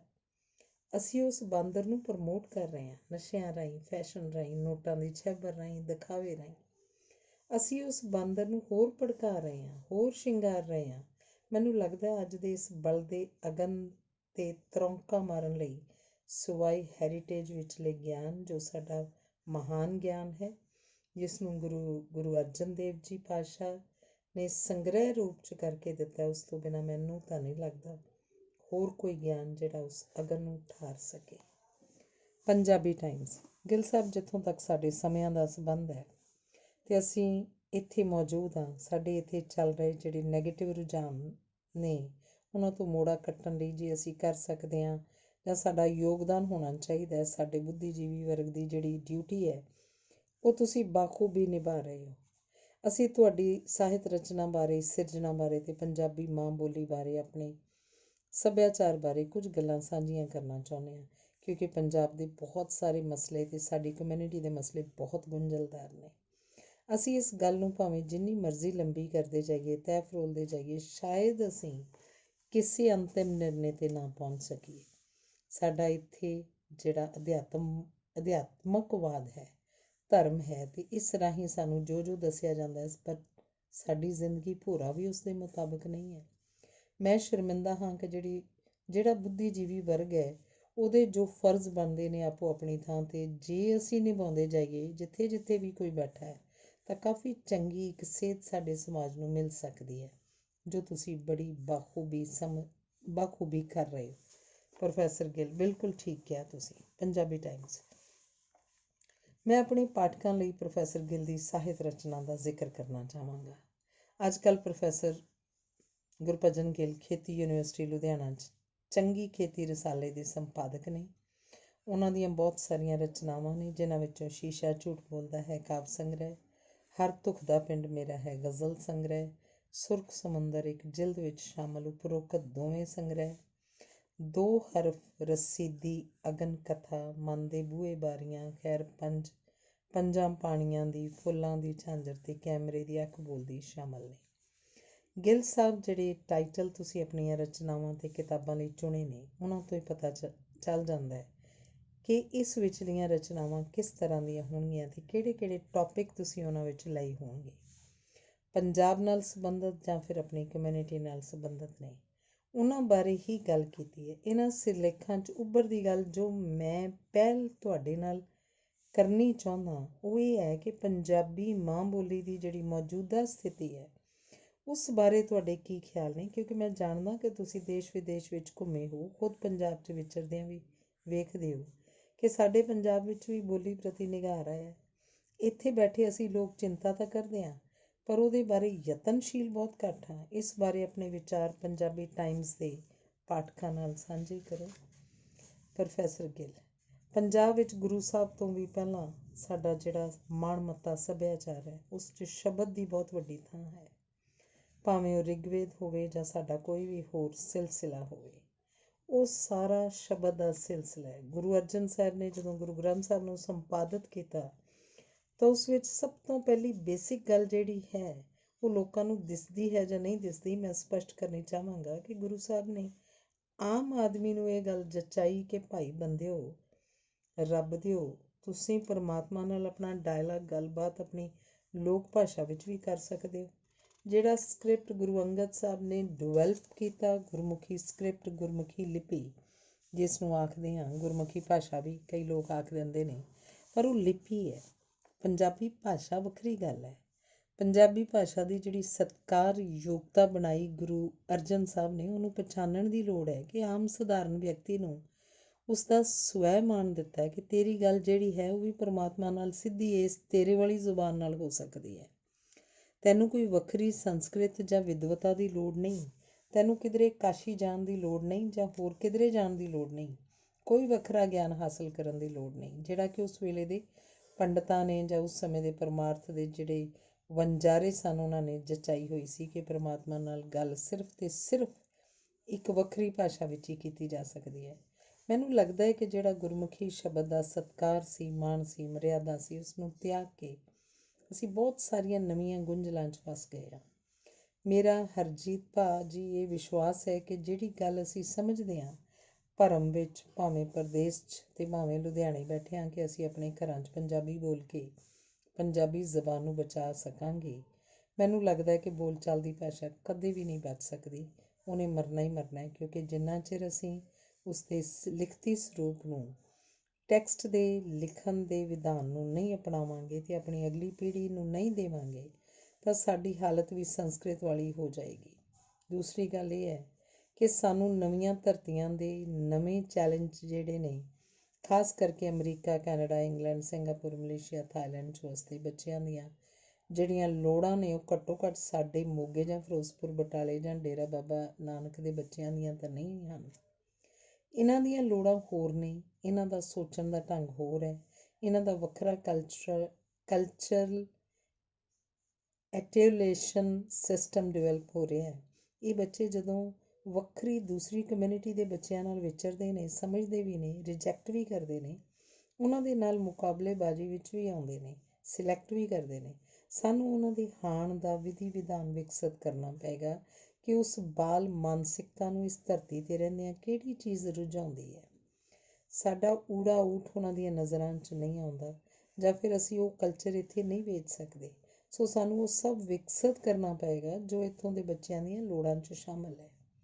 ਮੈਨੂੰ ਬੜਾ ਵਧੀਆ ਲੱਗਿਆ, ਮੈਂ ਪਿੱਛੇ ਜੇ ਨਿਊਯਾਰਕ ਵਿੱਚ ਸਾਂ, ਜਾਂ ਫਿਰ ਮੈਨੂੰ ਸੈਕਰਾਮੈਂਟੋ ਮਿਲੇ ਅਤੇ ਆਪਣੇ ਮਿੱਤਰ ਜਸਪ੍ਰੀਤ ਸਿੰਘ ਐਡਵੋਕੇਟ, ਉਹਨਾਂ ਦੱਸਿਆ ਕਿ ਡਿਜ਼ਨੀਲੈਂਡ ਦੇ ਆਰਟਿਸਟਾਂ ਦੀ ਮਦਦ ਨਾਲ ਜਿਹੜਾ ਸਾਡਾ ਊੜਾ ਐੜਾ ਈੜੀ 35 ਅੱਖਰੀ ਹੈ, ਉਸ ਉੱਪਰ ਇੱਕ ਫਿਲਮ ਬਣਾ ਰਹੇ ਨੇ। ਬੱਚਿਆਂ ਦੇ ਕਾਰਟੂਨ ਫਿਲਮ ਦੇ ਸਿਸਟਮ ਰਾਹੀਂ ਬੜੇ ਦਿਲਚਸਪ ਗੀਤ ਉਸ ਵਿੱਚ ਭਰੇ ਨੇ, ਜਿਹੜੇ ਅੰਗਰੇਜ਼ੀ ਵਿੱਚ ਉਸਦੀ ਇੰਟਰਪ੍ਰੀਟੇਸ਼ਨ ਵੀ ਦਿੰਦੇ ਨੇ, ਅਤੇ ਨਾਲ ਦੀ ਨਾਲ ਪੰਜਾਬੀ ਵਿੱਚ ਵੀ ਉਹਦਾ ਵਿਧਾਨ ਸਾਰਾ ਦੱਸਿਆ, ਉਸਨੂੰ ਕਿਵੇਂ ਉਚਾਰਨਾ ਹੈ, ਕਿਵੇਂ ਇਸਨੂੰ ਸ਼ੇਪ ਦੇਣੀ ਹੈ। ਮੈਨੂੰ ਲੱਗਦਾ ਹੈ ਕਿ ਨਵੇਂ ਜਿਹੜੇ ਸੰਚਾਰ ਦੇ ਢੰਗ ਨੇ, ਇਹ ਸਾਨੂੰ ਕਾਇਦਿਆਂ ਤੋਂ ਹਟ ਕੇ ਜਾਂ ਆਰੰਭ ਕਰਕੇ ਸਾਡਾ ਜਿਹੜਾ ਨਵਾਂ ਵਿਧੀ ਵਿਧਾਨ ਹੈ ਸੰਚਾਰ ਦਾ, ਉਸਨੂੰ ਅਪਣਾ ਕੇ ਹੀ ਅਸੀਂ ਅੱਗੇ ਵੱਧ ਸਕਾਂਗੇ। ਇਸੇ ਤਰ੍ਹਾਂ ਨਾਲ ਹੀ ਮੇਰੇ ਹੋਰ ਇੱਕ ਮਿੱਤਰ ਮੈਨੂੰ ਮਿਲੇ ਸੈਨ ਹਾਊਜ਼ੇ ਵਿੱਚ, ਸੁਰਿੰਦਰ ਸਿੰਘ ਧਨੋਆ। ਉਹਨਾਂ ਨੇ ਇੱਕ ਫਿਲਮ ਤਿਆਰ ਕੀਤੀ ਹੈ ਪੰਜਾਬੀ ਫੋਕ ਡਾਂਸ ਭੰਗੜਾ ਬਾਰੇ। ਅੱਜ ਤੁਸੀਂ ਵੇਖਦੇ ਹੋ ਕਿ ਜਿਹੜਾ ਭੰਗੜਾ ਅੱਜ ਪੈ ਰਿਹਾ, ਉਹ ਭੰਗੜੇ ਦੀ ਫਾਰਮ ਦਾ ਬੜਾ ਹੀ ਭੈੜਾ ਕੈਰੀਕੇਚਰ ਹੈ, ਪਰ ਉਸਦਾ ਓਰੀਜਨਲ ਜਿਹੜਾ ਫਾਰਮ ਹੈਗਾ ਭਰਿਆ ਭਕੁੰਨਾ, ਸਾਡਾ ਮਤਲਬ ਹੋਲ ਬੋਡੀ ਡਾਂਸ ਸੀਗਾ, ਜਿਹੜਾ ਸਾਡੀ ਬੋਡੀ ਦੀ ਲੈਂਗੁਏਜ ਨੂੰ ਇੰਨਾ ਵਧੀਆ ਇੰਟਰਪ੍ਰੈਟ ਕਰਦਾ ਸੀ ਕਿ ਉਹਦੀ ਥਾਂ 'ਤੇ ਅੱਜ ਅਸੀਂ ਭੜਕੀਲੇ ਸਟੈਪਸ, PT ਸ਼ੋਅ ਵਰਗਾ ਸਾਰਾ ਨਿਜ਼ਾਮ ਉਸਾਰ ਲਿਆ। ਇੰਟਰਨੈਸ਼ਨਲ ਲੈਵਲ 'ਤੇ ਅਸੀਂ ਉਸਨੂੰ ਭਾਂਗੜਾ ਕਰਕੇ ਬੜੇ ਖੁਸ਼ ਹੁੰਦੇ ਹਾਂ। ਭੰਗੜਾ ਤਾਂ ਉਸ ਵਿੱਚ ਉੱਡ ਗਿਆ ਕਿਧਰੇ। ਇਸ ਧਰਤੀ ਤੋਂ ਵੀ ਸੁਨੇ ਜਾ ਰਹੇ ਨੇ ਜਿਹੜੇ ਉਸ ਧਰਤੀ ਦੇ ਲੋਕਾਂ ਵਾਸਤੇ ਬੜੇ ਜ਼ਰੂਰੀ ਨੇ। ਉਸ ਧਰਤੀ 'ਤੇ ਅਸੀਂ ਯਤਨ ਕਰ ਰਹੇ ਹਾਂ, ਖਾਸ ਕਰਕੇ ਪੰਜਾਬੀ ਸਾਹਿਤ ਅਕੈਡਮੀ ਲੁਧਿਆਣਾ ਵੱਲੋਂ ਇਸ ਕਿਸਮ ਦੇ ਕੁਝ ਕਾਇਦੇ ਡਿਵੈਲਪ ਕਰਕੇ ਦੇ ਰਹੇ ਹਾਂ ਜਿਹੜੇ ਇੱਥੋਂ ਦੇ ਬੱਚਿਆਂ ਦੀਆਂ ਲੋੜਾਂ ਪੂਰੀਆਂ ਕਰਨ। ਇੱਥੋਂ ਦੇ ਲੇਖਕਾਂ ਦੀ ਮਦਦ ਨਾਲ ਮੈਂ ਵੀ ਯਤਨ ਕਰਾਂਗਾ ਕਿ ਅਸੀਂ ਮਿਲ ਕੇ ਕੋਈ ਸਿਸਟਮ ਉਸਾਰ ਸਕੀਏ। ਕੁਝ ਆਡੀਓ ਕੈਸੇਟਸ, ਕੁਝ ਵੀਡੀਓ ਕੈਸੇਟਸ ਆਦਿ ਮੇਰੇ ਮਿੱਤਰ ਜਨਮੇਜਾ ਸਿੰਘ ਜੌਲ ਨੇ ਕੁਝ ਕੰਮ ਸਿੰਗਾਪੁਰ ਮਲੇਸ਼ੀਆ ਦੇ ਬੱਚਿਆਂ ਲਈ ਕੀਤਾ ਵੀ ਹੈ। ਇਸੇ ਤਰ੍ਹਾਂ ਕਵਲਜੀਤ ਨੀਲੋ ਨੇ ਕੁਝ ਨਰਸਰੀ ਰਾਈਮਸ ਤਿਆਰ ਕੀਤੇ ਨੇ, ਸਿੰਗਾਪੁਰ ਮਲੇਸ਼ੀਆ ਦੇ ਸਕੂਲਾਂ 'ਚ ਪੜ੍ਹਾਏ ਵੀ ਜਾ ਰਹੇ ਨੇ, ਸੁਣਾਏ ਵੀ ਜਾ ਰਹੇ ਨੇ। ਇਹ ਜਿਹੜੇ ਸਾਰੇ ਯਤਨ ਨੇ ਨਾ, ਇਹਨਾਂ ਯਤਨਾਂ ਦਾ ਮੈਨੂੰ ਲੱਗਦਾ ਹੈ ਕਿ ਨਤੀਜਾ ਪੋਜ਼ੀਟਿਵ ਨਿਕਲੇਗਾ। ਪੰਜਾਬੀ ਜ਼ੁਬਾਨ ਦੀ ਚਿੰਤਾ ਦੇ ਨਾਲ ਨਾਲ ਸਾਨੂੰ ਚਿੰਤਨ ਦੀ ਵੀ ਲੋੜ ਹੈ, ਤਾਂ ਹੀ ਅਸੀਂ ਆਪਣੀ ਮਾਂ ਬੋਲੀ ਦੀ ਸਹੀ ਸੇਵਾ ਕਰ ਸਕਾਂਗੇ। ਪੰਜਾਬੀ ਟਾਈਮਸ। ਜੀ ਵਾਕਿਆ ਹੀ ਅਗਰ ਅਸੀਂ ਪੰਜਾਬੀ ਲਈ ਕੋਈ ਕੰਮ ਗੰਭੀਰਤਾ ਨਾਲ ਕਰਨਾ ਹੈ ਤਾਂ ਉਸ ਨੂੰ ਸਮੇਂ ਦੀ ਹਾਣ ਦੀ ਬਣਾਉਣ ਲਈ ਵੀ ਯਤਨ ਕਰਨੇ ਚਾਹੀਦੇ ਨੇ। ਜਿਵੇਂ ਕਿ ਭਾਸ਼ਾ ਨੂੰ ਧਰਮ ਨਾਲ ਜੋੜਨ ਕਰਕੇ ਅਸੀਂ ਬੜਾ ਭਾਰੀ ਇਹਦਾ ਨੁਕਸਾਨ ਕਰ ਬੈਠੇ ਹਾਂ, ਅਤੇ ਜਿਹੜੀ ਦੂਸਰੀ ਕਮਿਊਨਿਟੀ ਦੇ ਲੋਕ ਨੇ ਉਹ ਸਮਝਦੇ ਨੇ ਕਿ ਸਿੱਖਾਂ ਦੀ ਸ਼ਾਇਦ ਜ਼ੁਬਾਨ ਹੈ। ਖਾਸ ਕਰਕੇ ਲਿਪੀ ਬਾਰੇ ਬੜੇ ਭਰਮ ਨੇ। ਪ੍ਰੋਫੈਸਰ ਗਿੱਲ। ਨਹੀਂ ਨਹੀਂ ਨਹੀਂ, ਇਹ ਬੜਾ ਵੱਡਾ ਭੁਲੇਖਾ ਹੈ। ਇਸ ਜ਼ੁਬਾਨ ਦੀ ਰਿਸਪੈਕਟੇਬਿਲਿਟੀ, ਇਸ ਜ਼ੁਬਾਨ ਦਾ ਸਾਇੰਟੀਫਿਕ ਆਊਟਲੁੱਕ ਬਚ ਹੀ ਤਾਂ ਸਕਿਆ ਹੈ ਕਿ ਇਹ ਧਰਮ ਨਾਲ ਜੁੜ ਚੁੱਕੀ ਸੀ। ਜਿਹੜੇ ਲੋਕ ਇਹ ਗੱਲ ਕਹਿੰਦੇ ਨੇ ਕਿ ਧਰਮ ਨਾਲ ਜੁੜਨ ਕਰਕੇ ਨੁਕਸਾਨ ਹੋਇਆ, ਉਹ ਬੜੇ ਵੱਡੇ ਭਰਮ ਦੇ ਵਿੱਚ ਨੇ ਜੀ। ਜਿਨ੍ਹਾਂ ਨੇ ਇਹਨੂੰ ਅਪਣਾਉਣਾ ਹੈ ਉਹ ਅੱਜ ਵੀ ਅਪਣਾ ਰਹੇ ਨੇ, ਜਿਨ੍ਹਾਂ ਨੇ ਛੱਡਣਾ ਉਹ ਅੱਜ ਵੀ ਛੱਡ ਰਹੇ ਨੇ। ਚਾਹੇ ਸਿਰ 'ਤੇ ਦਸਤਾਰਾਂ ਨੇ, ਮੂੰਹ 'ਤੇ ਦਾੜੀਆਂ ਨੇ, ਰਿਸ਼ਤੇ ਹੀ ਹੋਰ ਨੇ। ਜ਼ੁਬਾਨ ਨਾਲ ਜਿਹੜੇ ਰਿਸ਼ਤੇ ਨੇ ਉਹ ਧਰਮ ਨਾਲ, ਜਾਤ ਨਾਲ ਤਾਂ ਨਹੀਂ ਨਾ। ਇਹ ਇੱਕ ਸਿਆਸੀ ਗੱਲ ਹੈ ਕਿ ਪੰਜਾਬ ਦੇ ਹਿੰਦੂ ਆਪਣੀ ਮਾਤ ਭਾਸ਼ਾ ਜੇਕਰ ਹਿੰਦੀ ਲਿਖਵਾ ਦੇਣਗੇ ਤਾਂ ਉਹਦੇ ਨਾਲ ਪੰਜਾਬ ਕਮਜ਼ੋਰ ਹੋ ਜਾਏਗਾ। ਇਹ ਇਸ ਤਰ੍ਹਾਂ ਦੀਆਂ ਗੱਲਾਂ ਨਹੀਂ ਹੈਗੀਆਂ। ਹਰਿਆਣਾ 'ਚ ਵਸਦੇ ਪੰਜਾਬੀ ਵੀਰ ਨੇ ਜਿਹੜੇ ਉਹ ਪੰਜਾਬੀ ਲਿਖਵਾ ਰਹੇ ਨੇ, ਕੋਈ ਐਸੀ ਗੱਲ ਨਹੀਂ ਹੈ। ਉਹ ਪੰਜਾਬੀ ਲਿਖਵਾ ਤਾਂ ਰਹੇ ਨੇ, ਪਰ ਪੰਜਾਬੀ ਪੜ੍ਹਨ ਤੋਂ ਇਸ ਵੇਲੇ ਵਿਰਵੇ ਨੇ। ਉਹ ਇੱਥੋਂ ਤੱਕ ਕਿ ਗੁਰਮੁਖੀ ਅੱਖਰ ਨਹੀਂ ਪੜ੍ਹ ਸਕਦੇ। ਮੇਰੇ ਆਪਣੇ ਪਰਿਵਾਰ 'ਚ ਇੱਕ ਬੱਚੀ ਆਈ ਹੈ ਨੂੰਹ ਬਣ ਕੇ, ਅਤੇ ਉਸ ਬੱਚੀ ਦੇ ਮਨ ਦੀ ਮੈਂ ਵੇਦਨਾ ਪਹਿਚਾਣਦਾ। ਮੈਨੂੰ ਕਹਿੰਦੀ ਹੈ ਕਿ ਅੰਕਲ, ਮੈਂ ਇਹ ਜਿਹੜੀਆਂ ਤੁਹਾਡੀਆਂ ਕਿਤਾਬਾਂ ਨੇ ਉਹਨਾਂ ਨੂੰ ਪੜ੍ਹਨਾ ਚਾਹੁੰਦੀ ਹਾਂ, ਪਰ ਮੈਂ ਕਿਵੇਂ ਪੜ੍ਹਾਂ, ਮੈਂ ਅੱਖਰ ਨਹੀਂ ਜਾਣਦੀ। ਹੁਣ ਦੱਸੋ ਤੁਸੀਂ ਇਸ ਨੂੰ ਕੀ ਆਖੋਗੇ? ਮੇਰੇ ਨਾਲ ਪੰਜਾਬੀ ਵਿੱਚ ਉਹ ਗੱਲ ਕਰ ਰਹੀ ਹੈ, ਪਰ ਉਹ ਗੁਰਮੁਖੀ ਅੱਖਰ ਨਹੀਂ ਜਾਣਦੀ। ਫਿਰ ਇਸ ਵਿੱਚ ਕਰਤੂਤ ਸਾਡੇ ਵੱਡਿਆਂ ਦੀ ਸੀ ਨਾ, ਜਿਨ੍ਹਾਂ ਨੇ ਪੰਜਾਬੀ ਸੂਬੇ ਦੇ ਨਾਂ 'ਤੇ ਸੂਬਾ ਇਹੋ ਜਿਹਾ ਕਰ ਦਿੱਤਾ। ਕਿੱਥੇ ਸਾਡੀ ਲੇਖਿਕਾ ਦਲੀਪ ਕੌਰ ਟਿਵਾਣਾ ਪਹਿਲੀ ਪੋਸਟਿੰਗ ਧਰਮਸ਼ਾਲਾ ਵਿੱਚ ਬਤੌਰ ਪੰਜਾਬੀ ਪ੍ਰੋਫੈਸਰ ਪੜ੍ਹਾ ਰਹੀ ਸੀ। ਮਹਿੰਦਰਗੜ੍ਹ ਦੇ ਵਿੱਚ ਪ੍ਰੋਫੈਸਰ ਮਹਿੰਦਰ ਸਿੰਘ ਚੀਮਾ ਪੰਜਾਬੀ ਦੇ ਅਧਿਆਪਕ ਰਹੇ ਨੇ। ਗੁੜਗਾਉਂ 'ਚ ਪ੍ਰੋਫੈਸਰ ਰਹੇ ਨੇ। ਅੱਜ ਉੱਥੇ ਪੰਜਾਬੀ ਪੜ੍ਹਾਉਣ ਵਾਲਾ ਕੋਈ ਨਹੀਂ। ਇਹ ਛੱਡੋ, ਕੋਈ ਪੜ੍ਹਨ ਵਾਲਾ ਹੀ ਨਹੀਂ। ਉੱਥੇ ਲੋਕ ਜਿਹੜੇ ਸੀਗੇ ਆਖਰ ਪੰਜਾਬੀ ਪੜ੍ਹਦੇ ਸਨ, ਤਾਂ ਹੀ ਅਧਿਆਪਕ ਸਨ ਨਾ। ਸੋ ਕੁੱਲ ਮਿਲਾ ਕੇ ਅਸੀਂ ਟੋਟਿਆਂ 'ਚ ਵੰਡ ਕੇ ਪੰਜਾਬ ਨੂੰ ਨਿੱਕਾ ਕਰਕੇ ਪੰਜਾਬੀ ਭਾਸ਼ਾ ਦਾ ਕੋਈ ਫਾਇਦਾ ਨਹੀਂ ਕੀਤਾ, ਸਗੋਂ ਬਹੁਤ ਵੱਡਾ ਨੁਕਸਾਨ ਕੀਤਾ ਅਤੇ ਆਪਣੇ ਹੱਥੀਂ ਕੀਤਾ। ਸ਼ਿਵ ਕੁਮਾਰ ਨੇ ਕਿਹਾ ਸੀ ਨਾ ਕਿ ਮੈਂ ਉਹ ਬਦਕਿਸਮਤ ਹਾਂ ਜਿਹਦੇ ਬਾਪ ਨੇ ਆਪਣੇ ਹੱਥੀਂ ਕਲੀਰੇ ਆਪ ਲਾਏ। ਮੈਨੂੰ ਲੱਗਦਾ ਹੈ ਕਿ ਫਿਰੋਜ਼ਦੀਨ ਸ਼ਰਫ ਦੀ ਇੱਕ ਸਤਰ ਮੈਨੂੰ ਹੁਣ ਚੇਤੇ ਆ ਰਹੀ ਹੈ ਅਤੇ ਮਨ ਉਦਾਸ ਵੀ ਹੋ ਰਿਹਾ ਹੈ ਇਹ ਸੋਚ ਕੇ ਕਿ ਸਾਰੀ ਗੱਲ ਕਿ ਪੁੱਛੀ ਬਾਤ ਨਾ ਜਿਨ੍ਹਾਂ ਨੇ ਸ਼ਰਫ ਮੇਰੀ ਵੀ ਮੈਂ ਬੋਲੀ ਆ ਉਹਨਾਂ ਪੰਜਾਬੀਆਂ ਦੀ। ਪੰਜਾਬੀ ਟਾਈਮਸ।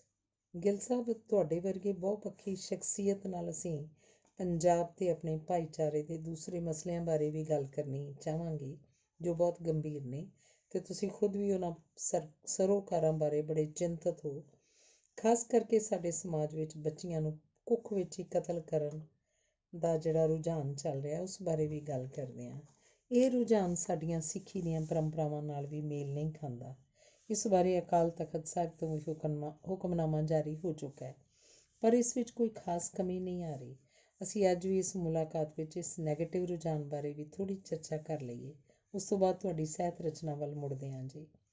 ਪ੍ਰੋਫੈਸਰ ਗਿੱਲ। ਮੈਂ ਹਰਜੀਤ ਵੀਰੇ ਇਸ ਸੰਬੰਧ ਵਿੱਚ ਆਪਣੀ ਰਚਨਾ ਲੋਰੀ ਵੀ ਸਾਂਝੀ ਕਰਾਂਗਾ। ਭਰੂਣ ਹੱਤਿਆ ਦੇ ਪ੍ਰਸੰਗ ਵਿੱਚ ਵੀ ਕੁਝ ਆਪਣੇ ਵਿਚਾਰ ਦੱਸਾਂਗਾ, ਪਰ ਉਸ ਤੋਂ ਪਹਿਲਾਂ ਮੈਂ ਪੰਜਾਬੀ ਬੋਲੀ ਅਤੇ ਗੁਰਮੁਖੀ ਲਿਪੀ ਬਾਰੇ ਜਿਹੜੀ ਇੱਕ ਗੱਲ ਮੇਰੇ ਮਨ 'ਚ ਰੜਕਦੀ ਹੈ ਉਸ ਬਾਰੇ ਗੱਲ ਕਰਨੀ ਪਸੰਦ ਕਰਾਂਗਾ। ਪੰਜਾਬੀ ਟਾਈਮਸ। ਜੀ ਤੁਸੀਂ ਕਹੋ ਆਪਣੀ ਗੱਲ। ਪ੍ਰੋਫੈਸਰ ਗਿੱਲ।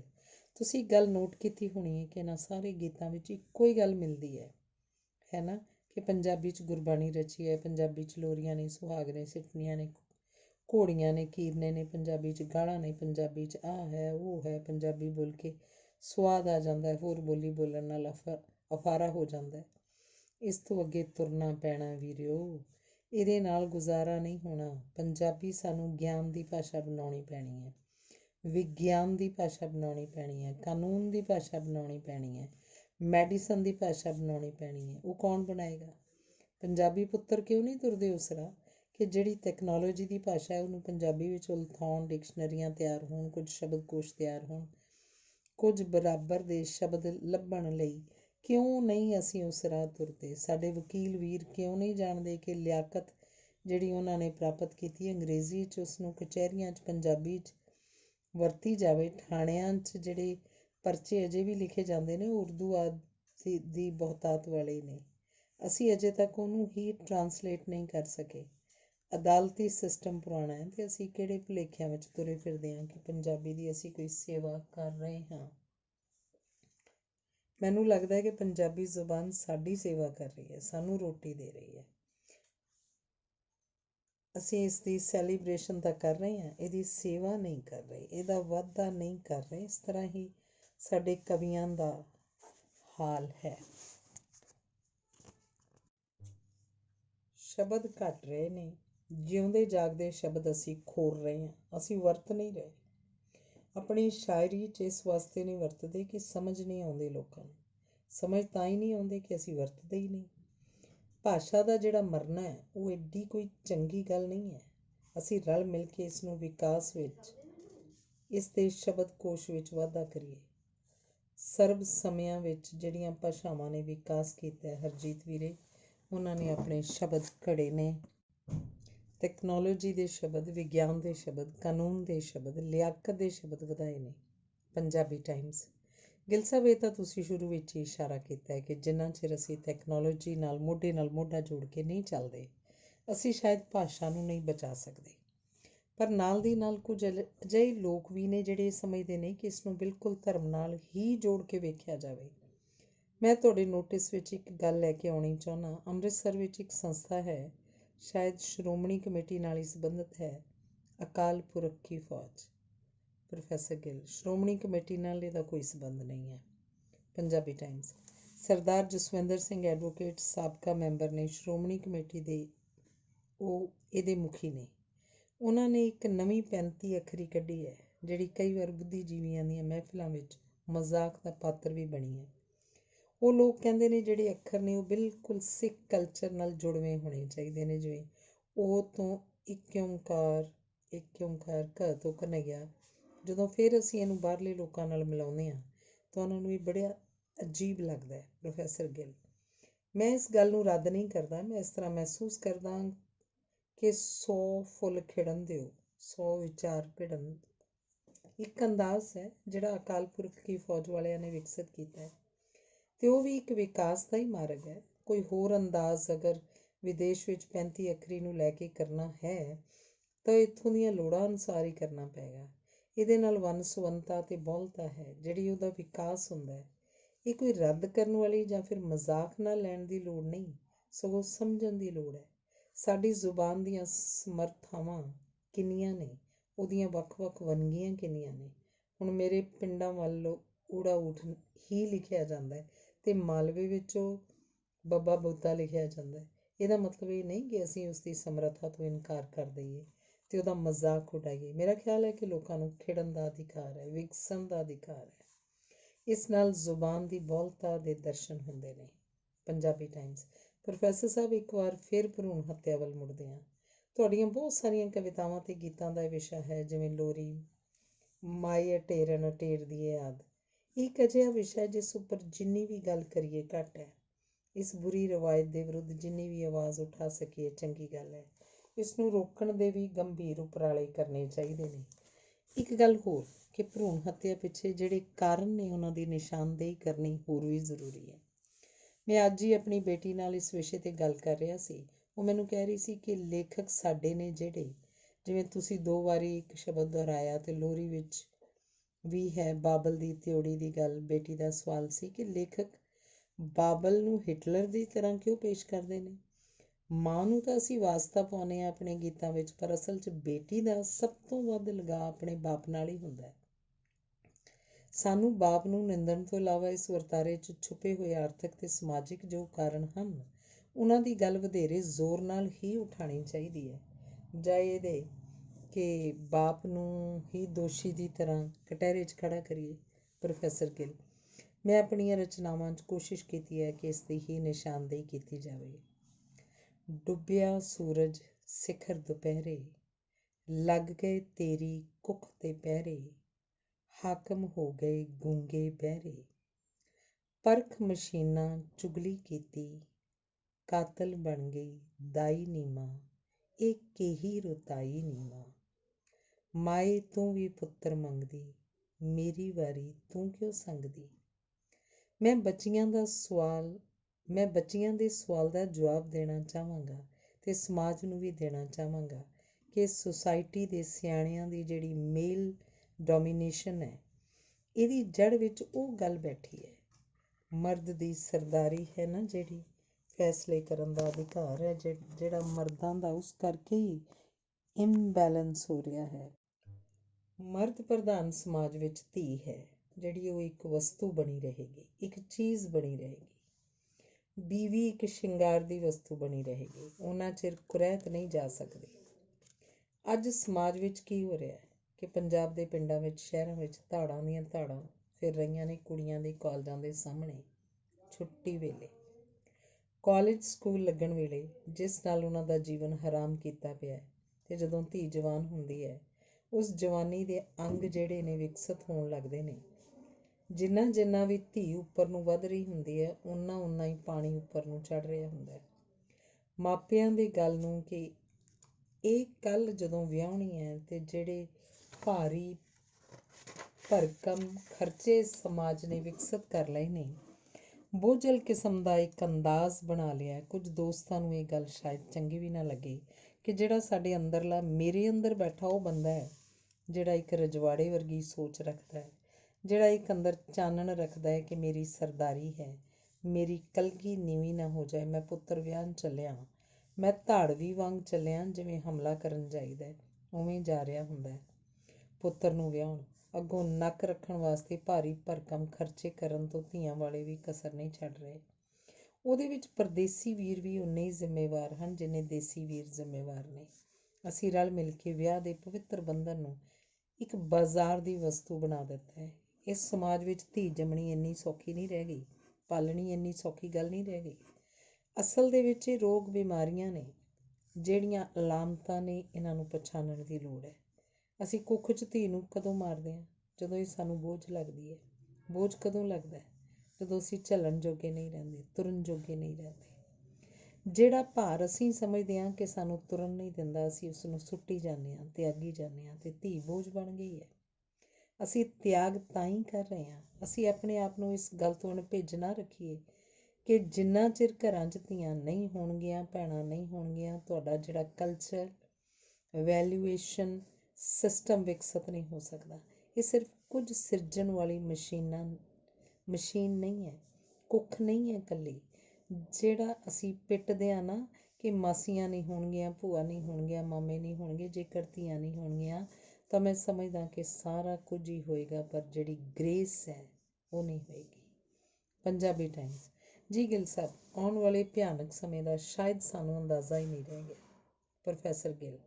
ਜੇਕਰ ਮੈਨੂੰ ਇਜਾਜ਼ਤ ਦਿਓ ਤਾਂ ਮੈਂ ਇੱਥੋਂ ਤੱਕ ਵੇਖ ਰਿਹਾ ਅੰਤਰ ਧਿਆਨ ਹੋ ਕੇ ਕਿ ਆਉਣ ਵਾਲਾ ਸਮਾਂ, ਉਹ ਵਕਤ ਕਰੀਬ ਆਉਣ ਪਹੁੰਚਿਆ ਜਬ ਤਖਤ ਉਛਾਲੇ ਜਾਏਂਗੇ, ਤਾਜ ਉਛਾਲੇ ਜਾਏਂਗੇ।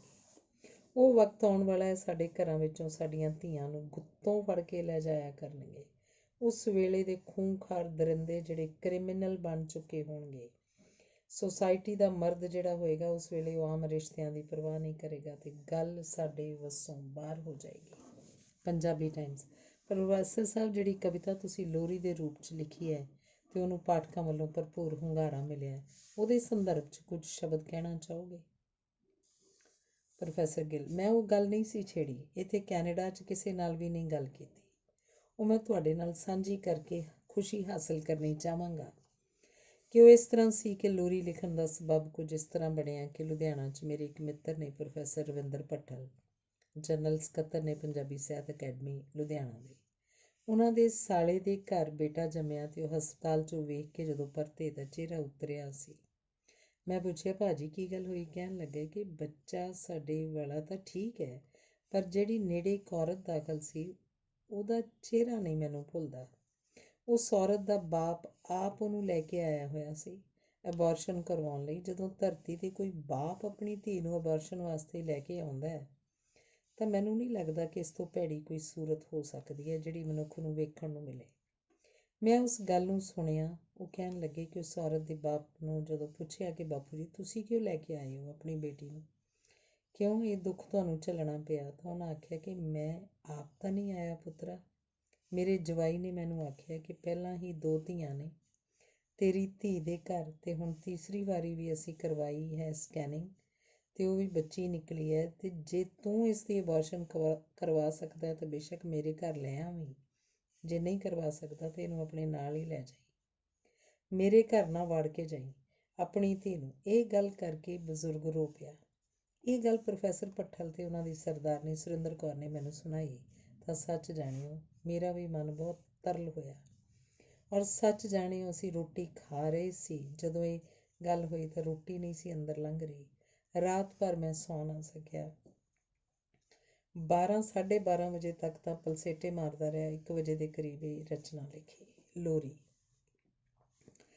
ਮਾਏ ਨੀ ਅਣਜੰਮੀ ਧੀ ਨੂੰ ਆਪਣੇ ਨਾਲੋਂ ਵਿਛੜੇ ਜੀ ਨੂੰ, ਜਾਂਦੀ ਵਾਰੀ ਮਾਏ ਨੀ ਇੱਕ ਲੋਰੀ ਦੇ ਦੇ।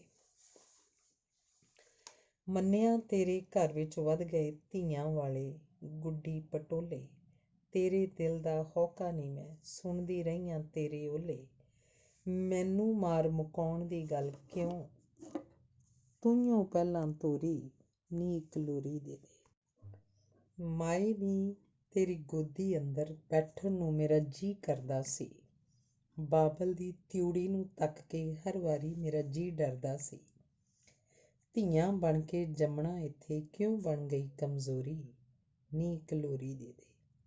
ਮਾਏ ਨੀ ਮੇਰੀ ਨਾਨੀ ਦੇ ਘਰ ਤੂੰ ਵੀ ਸੀ ਕਦੇ ਧੀ ਬਣ ਜੰਮੀ, ਕੁੱਖ ਵਿੱਚ ਕਤਲ ਕਰਾਵਣ ਵਾਲੀ ਕਿਉਂ ਕੀਤੀ ਤੂੰ ਗੱਲ ਨਿਕੰਮੀ, ਵੀਰਾ ਲੱਭਦੀ ਲੱਭਦੀ ਹੋ ਗਈ ਕਿਉਂ ਮਮਤਾ ਤੋਂ ਕੋਰੀ, ਨੀ ਇੱਕ ਲੋਰੀ ਦੇ ਦੇ। ਹਸਪਤਾਲ ਦੇ ਕਮਰੇ ਅੰਦਰ ਪਈਆਂ ਨੇ ਜੋ ਅਜਬ ਮਸ਼ੀਨਾਂ, ਪੁੱਤਰਾਂ ਨੂੰ ਇਹ ਕੁਝ ਨਾ ਆਖਣ ਸਾਡੇ ਲਈ ਕਿਉਂ ਬਣਨ ਸੰਗੀਨਾਂ, ਡਾਕਟਰਾਂ 'ਚੋਂ ਸਿੱਕਿਆਂ ਖਾਤਰ ਕੱਟੀ ਜੀਵਨ ਡੋਰੀ, ਨੀ ਇੱਕ ਲੋਰੀ ਦੇ ਦੇ। ਧੀ ਤਿਤਲੀ ਨੂੰ ਮਸਲਣ ਵੇਲੇ ਚੁੱਪ ਖੜੇ ਕਿਉਂ ਧਰਮਾਂ ਵਾਲੇ, ਗੂੰਗੇ ਬੋਲੇ ਹੋ ਗਏ ਸਾਰੇ, ਨੱਕ ਨਮੂਜ਼ਾਂ ਸ਼ਰਮਾਂ ਵਾਲੇ, ਬਿਨ ਡੋਲੀ ਤੋਂ ਧਰਮੀ ਮਾਪਿਆਂ ਕਿੱਧਰ ਨੂੰ ਧੀ ਤੋਰੀ, ਨੀ ਇੱਕ ਲੋਰੀ ਦੇ ਦੇ। ਸੁੱਤਿਆਂ ਲਈ 100 ਯਤਨ ਵਸੀਲੇ, ਜਾਗਦਿਆਂ ਨੂੰ ਕਿਵੇਂ ਜਗਾਵਾਂ, ਰੱਖੜੀ ਦੀ ਤੰਦ ਖਤਰੇ ਵਿੱਚ ਹੈ, ਚੁੱਪ ਨੇ ਕੁੱਲ ਧਰਤੀ ਦੀਆਂ ਮਾਵਾਂ, ਅੰਮੜੀਏ ਮੈਨੂੰ ਗੁੜਤੀ ਦੀ ਥਾਂ ਦਈ ਨਾ ਜ਼ਹਿਰ ਕਟੋਰੀ, ਨੀ ਇੱਕ ਲੋਰੀ ਦੇ ਦੇ। ਇਸ ਨਜ਼ਮ ਲੋਰੀ ਦਾ ਇੱਕ ਡਾਕਟਰ LS ਚਾਵਲਾ, ਜੋ ਵਾਈਸ ਚਾਂਸਲਰ ਨੇ ਬਾਬਾ ਫਰੀਦ ਯੂਨੀਵਰਸਿਟੀ ਦੇ, ਨੇ ਇੱਕ ਕਾਰਡ ਅੰਗਰੇਜ਼ੀ ਤੇ ਪੰਜਾਬੀ 'ਚ ਬਣਾ ਕੇ ਦੁਨੀਆ ਭਰ 'ਚ ਭੇਜਿਆ, ਤੇ ਕਾਰਡ ਲੁਧਿਆਣਾ ਦੇ ਇੱਕ ਉਦਯੋਗਪਤੀ ਨੇ, ਸੋਹਣ ਲਾਲ ਪਾਵਾ, ਉਹਨਾਂ ਤੱਕ ਪਹੁੰਚਿਆ, ਜਿਨ੍ਹਾਂ ਦੀ ਉਮਰ 85 ਸਾਲ ਹੈ। ਉਹਨਾਂ ਨੇ ਉਸ ਕਾਰਡ ਨੂੰ ਵੇਖ ਕੇ ਆਪਣੇ 2 ਹਸਪਤਾਲਾਂ ਚੰਬੜਾ ਤੇ ਲੁਧਿਆਣਾ ਵਿੱਚ, ਪਾਵਾ ਹਸਪਤਾਲ ਨੇ ਉਹਨਾਂ ਦੇ, ਤੇ ਉਹਨਾਂ ਫੈਸਲਾ ਕੀਤਾ ਕਿ ਮੇਰੇ ਹਸਪਤਾਲ 'ਚ ਜਿਹੜੀਆਂ ਵੀ ਬੱਚੀਆਂ ਪੈਦਾ ਹੋਣਗੀਆਂ ਉਹਨਾਂ ਤੋਂ ਕੋਈ ਮੈਡੀਕਲ ਖਰਚਾ ਨਹੀਂ ਲਿਆ ਜਾਏਗਾ, ਤੇ 18 ਸਾਲ ਦੀ ਉਮਰ ਤੱਕ ਦੀ ਮੈਡੀਕਲ ਇੰਸ਼ੋਰੈਂਸ ਵੀ ਹੋਏਗੀ। 1 ਕਰੋੜ ਰੁਪਇਆ ਇਸ ਪ੍ਰੋਜੈਕਟ 'ਤੇ ਖਰਚਣ ਦਾ ਫੈਸਲਾ ਕੀਤਾ, ਤੇ ਉਹ ਧੀਆਂ ਨੂੰ ਗਿਫਟਿਡ ਚਾਈਲਡ ਦੇ ਰੂਪ ਵਿੱਚ ਸਵੀਕਾਰ ਕਰ ਰਹੇ ਹਨ। ਪ੍ਰੋਫੈਸਰ ਗੁਰਭਜਨ ਗਿੱਲ ਦੀਆਂ 2 ਰਚਨਾਵਾਂ। ਮਾਏ ਅਟੇਰਨ ਟੇਰਦੀਏ, ਮਾਏ ਅਟੇਰਨ ਟੇਰਦੀਏ, ਹੁਣ ਤੰਦ ਤੋਂ ਬਣ ਗਈ ਛੱਲੀ ਨੀ, ਮੈਨੂੰ ਦੁਸ਼ਮਣ ਫੌਜਾਂ ਘੇਰ ਲਿਆ, ਮੈਂ ਘਿਰ ਗਈ ਕੱਲਮ ਕੱਲੀ ਨੀ, ਨੀ ਸ਼ਰਮ ਸ਼ਰਾ ਦਾ ਪਰਦਾ ਨੀ, ਜਿਸ ਜੋ ਮੂੰਹ ਆਈ ਕਰਦਾ ਨੀ, ਜਗ ਧੀ ਜੰਮਣੋਂ ਕਿਉਂ ਡਰਦਾ ਨਹੀਂ, ਮੈਨੂੰ ਧਰਤੀ ਆਉਣੋਂ ਵਰਜ ਰਹੇ, ਮੈਂ ਕੀ ਕਰ ਸਕਦੀ ਕੱਲੀ ਨਹੀਂ। ਵਿਛਿਆ ਏ ਅਗਨ ਵਿਛਾਉਣਾ ਨਹੀਂ, ਉੱਤੇ ਦਾਜ ਦਾ ਦੈਂਤ ਡਰਾਉਣਾ ਨਹੀਂ, ਜੋ ਬਣਿਆ ਫਿਰੇ ਪ੍ਰਾਹੁਣਾ ਨਹੀਂ, ਮੇਰੀ ਜਨਮ ਘੜੀ ਤੋਂ ਪਹਿਲਾਂ ਹੀ ਕਿਉਂ ਮਚ ਗਈ ਤਰਥੱਲੀ ਨਹੀਂ। ਤੇਰੇ ਵੱਲ ਨਰਸਾਂ ਤੁਰੀਆਂ ਨੇ, ਹੱਥ ਤੇਜ ਕਟਾਰਾਂ ਛੁਰੀਆਂ ਨੇ, ਬਾਬਲ ਦੀਆਂ ਨੀਤਾਂ ਬੁਰੀਆਂ ਨੇ, ਮੇਰੀ ਧੜਕਣ ਦੀ ਇਹ ਅੱਤ ਘੜੀ, ਮੈਂ ਦੂਰ ਦੇਸ ਨੂੰ ਚੱਲੀ ਨਹੀਂ। ਜੇ ਘਿਰ ਗਈ ਘਬਰਾਈ ਨਾ, ਤੂੰ ਬੇਬਸ ਹੋ ਪਥਰਾਈ ਨਾ, ਅੱਖੀਆਂ ਚੋਂ ਨੀਰ ਵਹਾਈ ਨਾ, ਬਾਬਲ ਦਾ ਧਰਮ ਗੁਆਚ ਗਿਆ, ਤਾਂ ਹੀ ਧੀ ਕਬਰਾਂ ਵੱਲ ਘੱਲੀ ਨਹੀਂ। ਕੁਝ ਬੋਲ ਬੇਜੀਬੀ ਗਾਂ ਨਹੀਂ ਤੂੰ, ਜੇ ਨਾ ਬੋਲੀ ਫਿਰ ਮਾਂ ਨਹੀਂ ਤੂੰ, ਇੱਕ ਚਿਖਾ ਨਿਰੰਤਰ ਛਾਂ ਨਹੀਂ ਤੂੰ, ਹੁਣ ਬੋਲ ਧਰਤੀਏ ਮਾਏ ਨੀ, ਖਤਰੇ ਦੀ ਖੜਕੇ ਟੱਲੀ ਨਹੀਂ। ਦੂਸਰੀ ਕਵਿਤਾ। ਇਹ ਕੇਹੀ ਰੁੱਤ ਆਈ, ਇਹ ਕੇਹੀ ਰੁੱਤ ਆਈ ਨੀ ਮਾਂ, ਇਹ ਕੇਹੀ ਰੁੱਤ ਆਈ, ਘਿਰ ਗਈ ਮੇਰੀ ਜਾਨ ਇਕੱਲੀ, ਬਾਬਲ ਬਣੀ ਕਸਾਈ ਨੀ ਮਾਂ। ਡੁੱਬਿਆ ਸੂਰਜ ਸਿਖਰ ਦੁਪਹਿਰੇ, ਲੱਗ ਗਏ ਤੇਰੀ ਕੁੱਖ ਦੇ ਪਹਿਰੇ, ਹਾਕਮ ਹੋ ਗਏ ਗੂੰਗੇ ਬਹਿਰੇ, ਪਰਖ ਮਸ਼ੀਨਾਂ ਚੁਗਲੀ ਕੀਤੀ, ਕਾਤਲ ਬਣ ਗਏ ਦਾਈ ਨੀ ਮਾਂ, ਇਹ ਕੇਹੀ ਰੁੱਤ ਆਈ ਨੀ ਮਾਂ। ਮਾਏ ਤੂੰ ਵੀ ਪੁੱਤਰ ਮੰਗਦੀ, ਮੇਰੀ ਵਾਰੀ ਤੂੰ ਕਿਉਂ ਸੰਗਦੀ, ਅਣਜੰਮੀ ਨੂੰ ਸੂਲੀ ਟੰਗਦੀ, ਆਪਣੀ ਆਂਦਰ ਨੂੰ ਕਿਉਂ ਕੀਤਾ, ਤੂੰ ਵੀ ਅੱਜ ਅਣਚਾਹੀ ਨੀ ਮਾਂ, ਇਹ ਕੇਹੀ ਰੁੱਤ ਆਈ ਨੀ ਮਾਂ। ਸੁਣੀ ਬਾਬਲਾ ਸੁਣ ਅਰਜ਼ੋਈ, ਦਾਜ ਦੇ ਦਾਨਵ ਲਾਹ ਲਈ ਲੋਈ, ਮੇਰਾ ਇਸ ਵਿੱਚ ਦੋਸ਼ ਨਾ ਕੋਈ, ਲਾਲਚ ਵਾਲੀ ਡੋਰੀ ਬਣ ਗਈ, ਮੇਰੇ ਗਲ ਵਿੱਚ ਫਾਹੀ ਨੀ ਮਾਂ, ਇਹ ਕੇਹੀ ਰੁੱਤ ਆਈ ਨੀ ਮਾਂ। ਦਾਦੀ ਨਾਨੀ ਮਾਵਾਂ ਬੋਲੇ ਬੋਲੋ, ਦਾਦੀ ਨਾਨੀ ਮਾਵਾਂ ਬੋਲੋ, ਪੈ ਗਈ ਜਿਹੜੀ ਦੰਦਲ ਖੋਲੋ, ਧਰਮ ਗ੍ਰੰਥੋ ਵਰਕੇ ਫੋਲੋ, ਕੁੱਖ ਨੂੰ ਨਿਰੀ ਮਸ਼ੀਨ ਨਾ ਸਮਝੋ, ਰੋਕੋ ਹੋਰ ਤਬਾਹੀ ਨੀ ਮਾਂ, ਇਹ ਕੇਹੀ ਰੁੱਤ ਆਈ ਨੀ ਮਾਂ, ਇਹ ਕੇਹੀ ਰੁੱਤ ਆਈ ਨੀ ਮਾਂ। ਧੰਨਵਾਦ।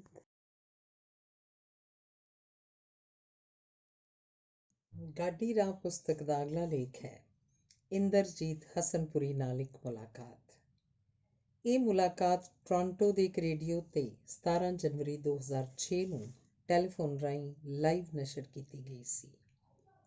ਉਸ ਸਮੇਂ ਇੰਦਰਜੀਤ ਹਸਨਪੁਰੀ ਦੁਆਬੇ ਦੇ ਇੱਕ ਪਿੰਡ ਜਗਤਪੁਰ ਵਿਖੇ ਪੰਜਾਬ ਦੇ ਸਫਲ ਖੇਤੀ ਮਾਹਰ ਕਿਰਸਾਨ ਸਰਦਾਰ ਮਹਿੰਦਰ ਸਿੰਘ ਦੋਸਾਂਝ ਦੇ ਘਰ ਹੋਰ ਦੋਸਤਾਂ ਨਾਲ ਮਹਿਮਾਨ ਵਜੋਂ ਪਹੁੰਚੇ ਹੋਏ ਸਨ, ਜਿਨ੍ਹਾਂ ਵਿੱਚ ਟੋਰਾਂਟੋ ਤੋਂ ਲੇਖਕ ਪੱਤਰਕਾਰ ਤੇ ਕਵੀ ਗੁਰਦਿਆਲ ਕੰਵਲ, ਉਦਯੋਗਪਤੀ ਸਤਪਾਲ ਲੋਟੇ ਵੀ ਹਾਜ਼ਰ ਸਨ। ਇਹਨਾਂ ਸੱਜਣਾਂ ਵੱਲੋਂ ਇੰਦਰਜੀਤ ਹਸਨਪੁਰੀ ਬਾਰੇ ਦਿੱਤੇ ਬਿਆਨ ਅਤੇ ਕਮੈਂਟਸ ਨੂੰ ਵੀ ਅਸੀਂ ਆਪਣੇ ਪਾਠਕਾਂ ਲਈ ਦਰਜ ਕਰ ਰਹੇ ਹਾਂ, ਤਾਂ ਕਿ ਹਸਨਪੁਰੀ ਦੀ ਸ਼ਖਸੀਅਤ ਬਾਰੇ ਪਾਠਕਾਂ ਨੂੰ ਹੋਰ ਵੀ ਜਾਣਕਾਰੀ ਮਿਲ ਸਕੇ। ਇਹ ਮੁਲਾਕਾਤ ਮੇਜਰ ਸਿੰਘ ਨਾਗਰਾ ਤੇ ਪੇਸ਼ਕਾਰ ਹਰਜੀਤ ਸਿੰਘ ਗਿੱਲ ਵੱਲੋਂ ਰੇਡੀਓ ਹੋਸਟ ਵਜੋਂ ਲਈ ਗਈ ਸੀ। ਸਵਾਲ। ਅਸੀਂ ਮੇਜਰ ਸਿੰਘ ਨਾਗਰਾ ਤੇ ਹਰਜੀਤ ਗਿੱਲ ਰੇਡੀਓ ਹੋਸਟ ਵਜੋਂ ਟੋਰਾਂਟੋ ਦੇ ਰੇਡੀਓ ਪ੍ਰੋਗਰਾਮ ਇਹ ਮੇਰਾ ਪੰਜਾਬ ਵਿੱਚ ਆਪ ਸਭ ਮਹਿਮਾਨਾਂ ਦਾ ਸਵਾਗਤ ਕਰਦੇ ਹਾਂ ਜੀ। ਹਸਨਪੁਰੀ।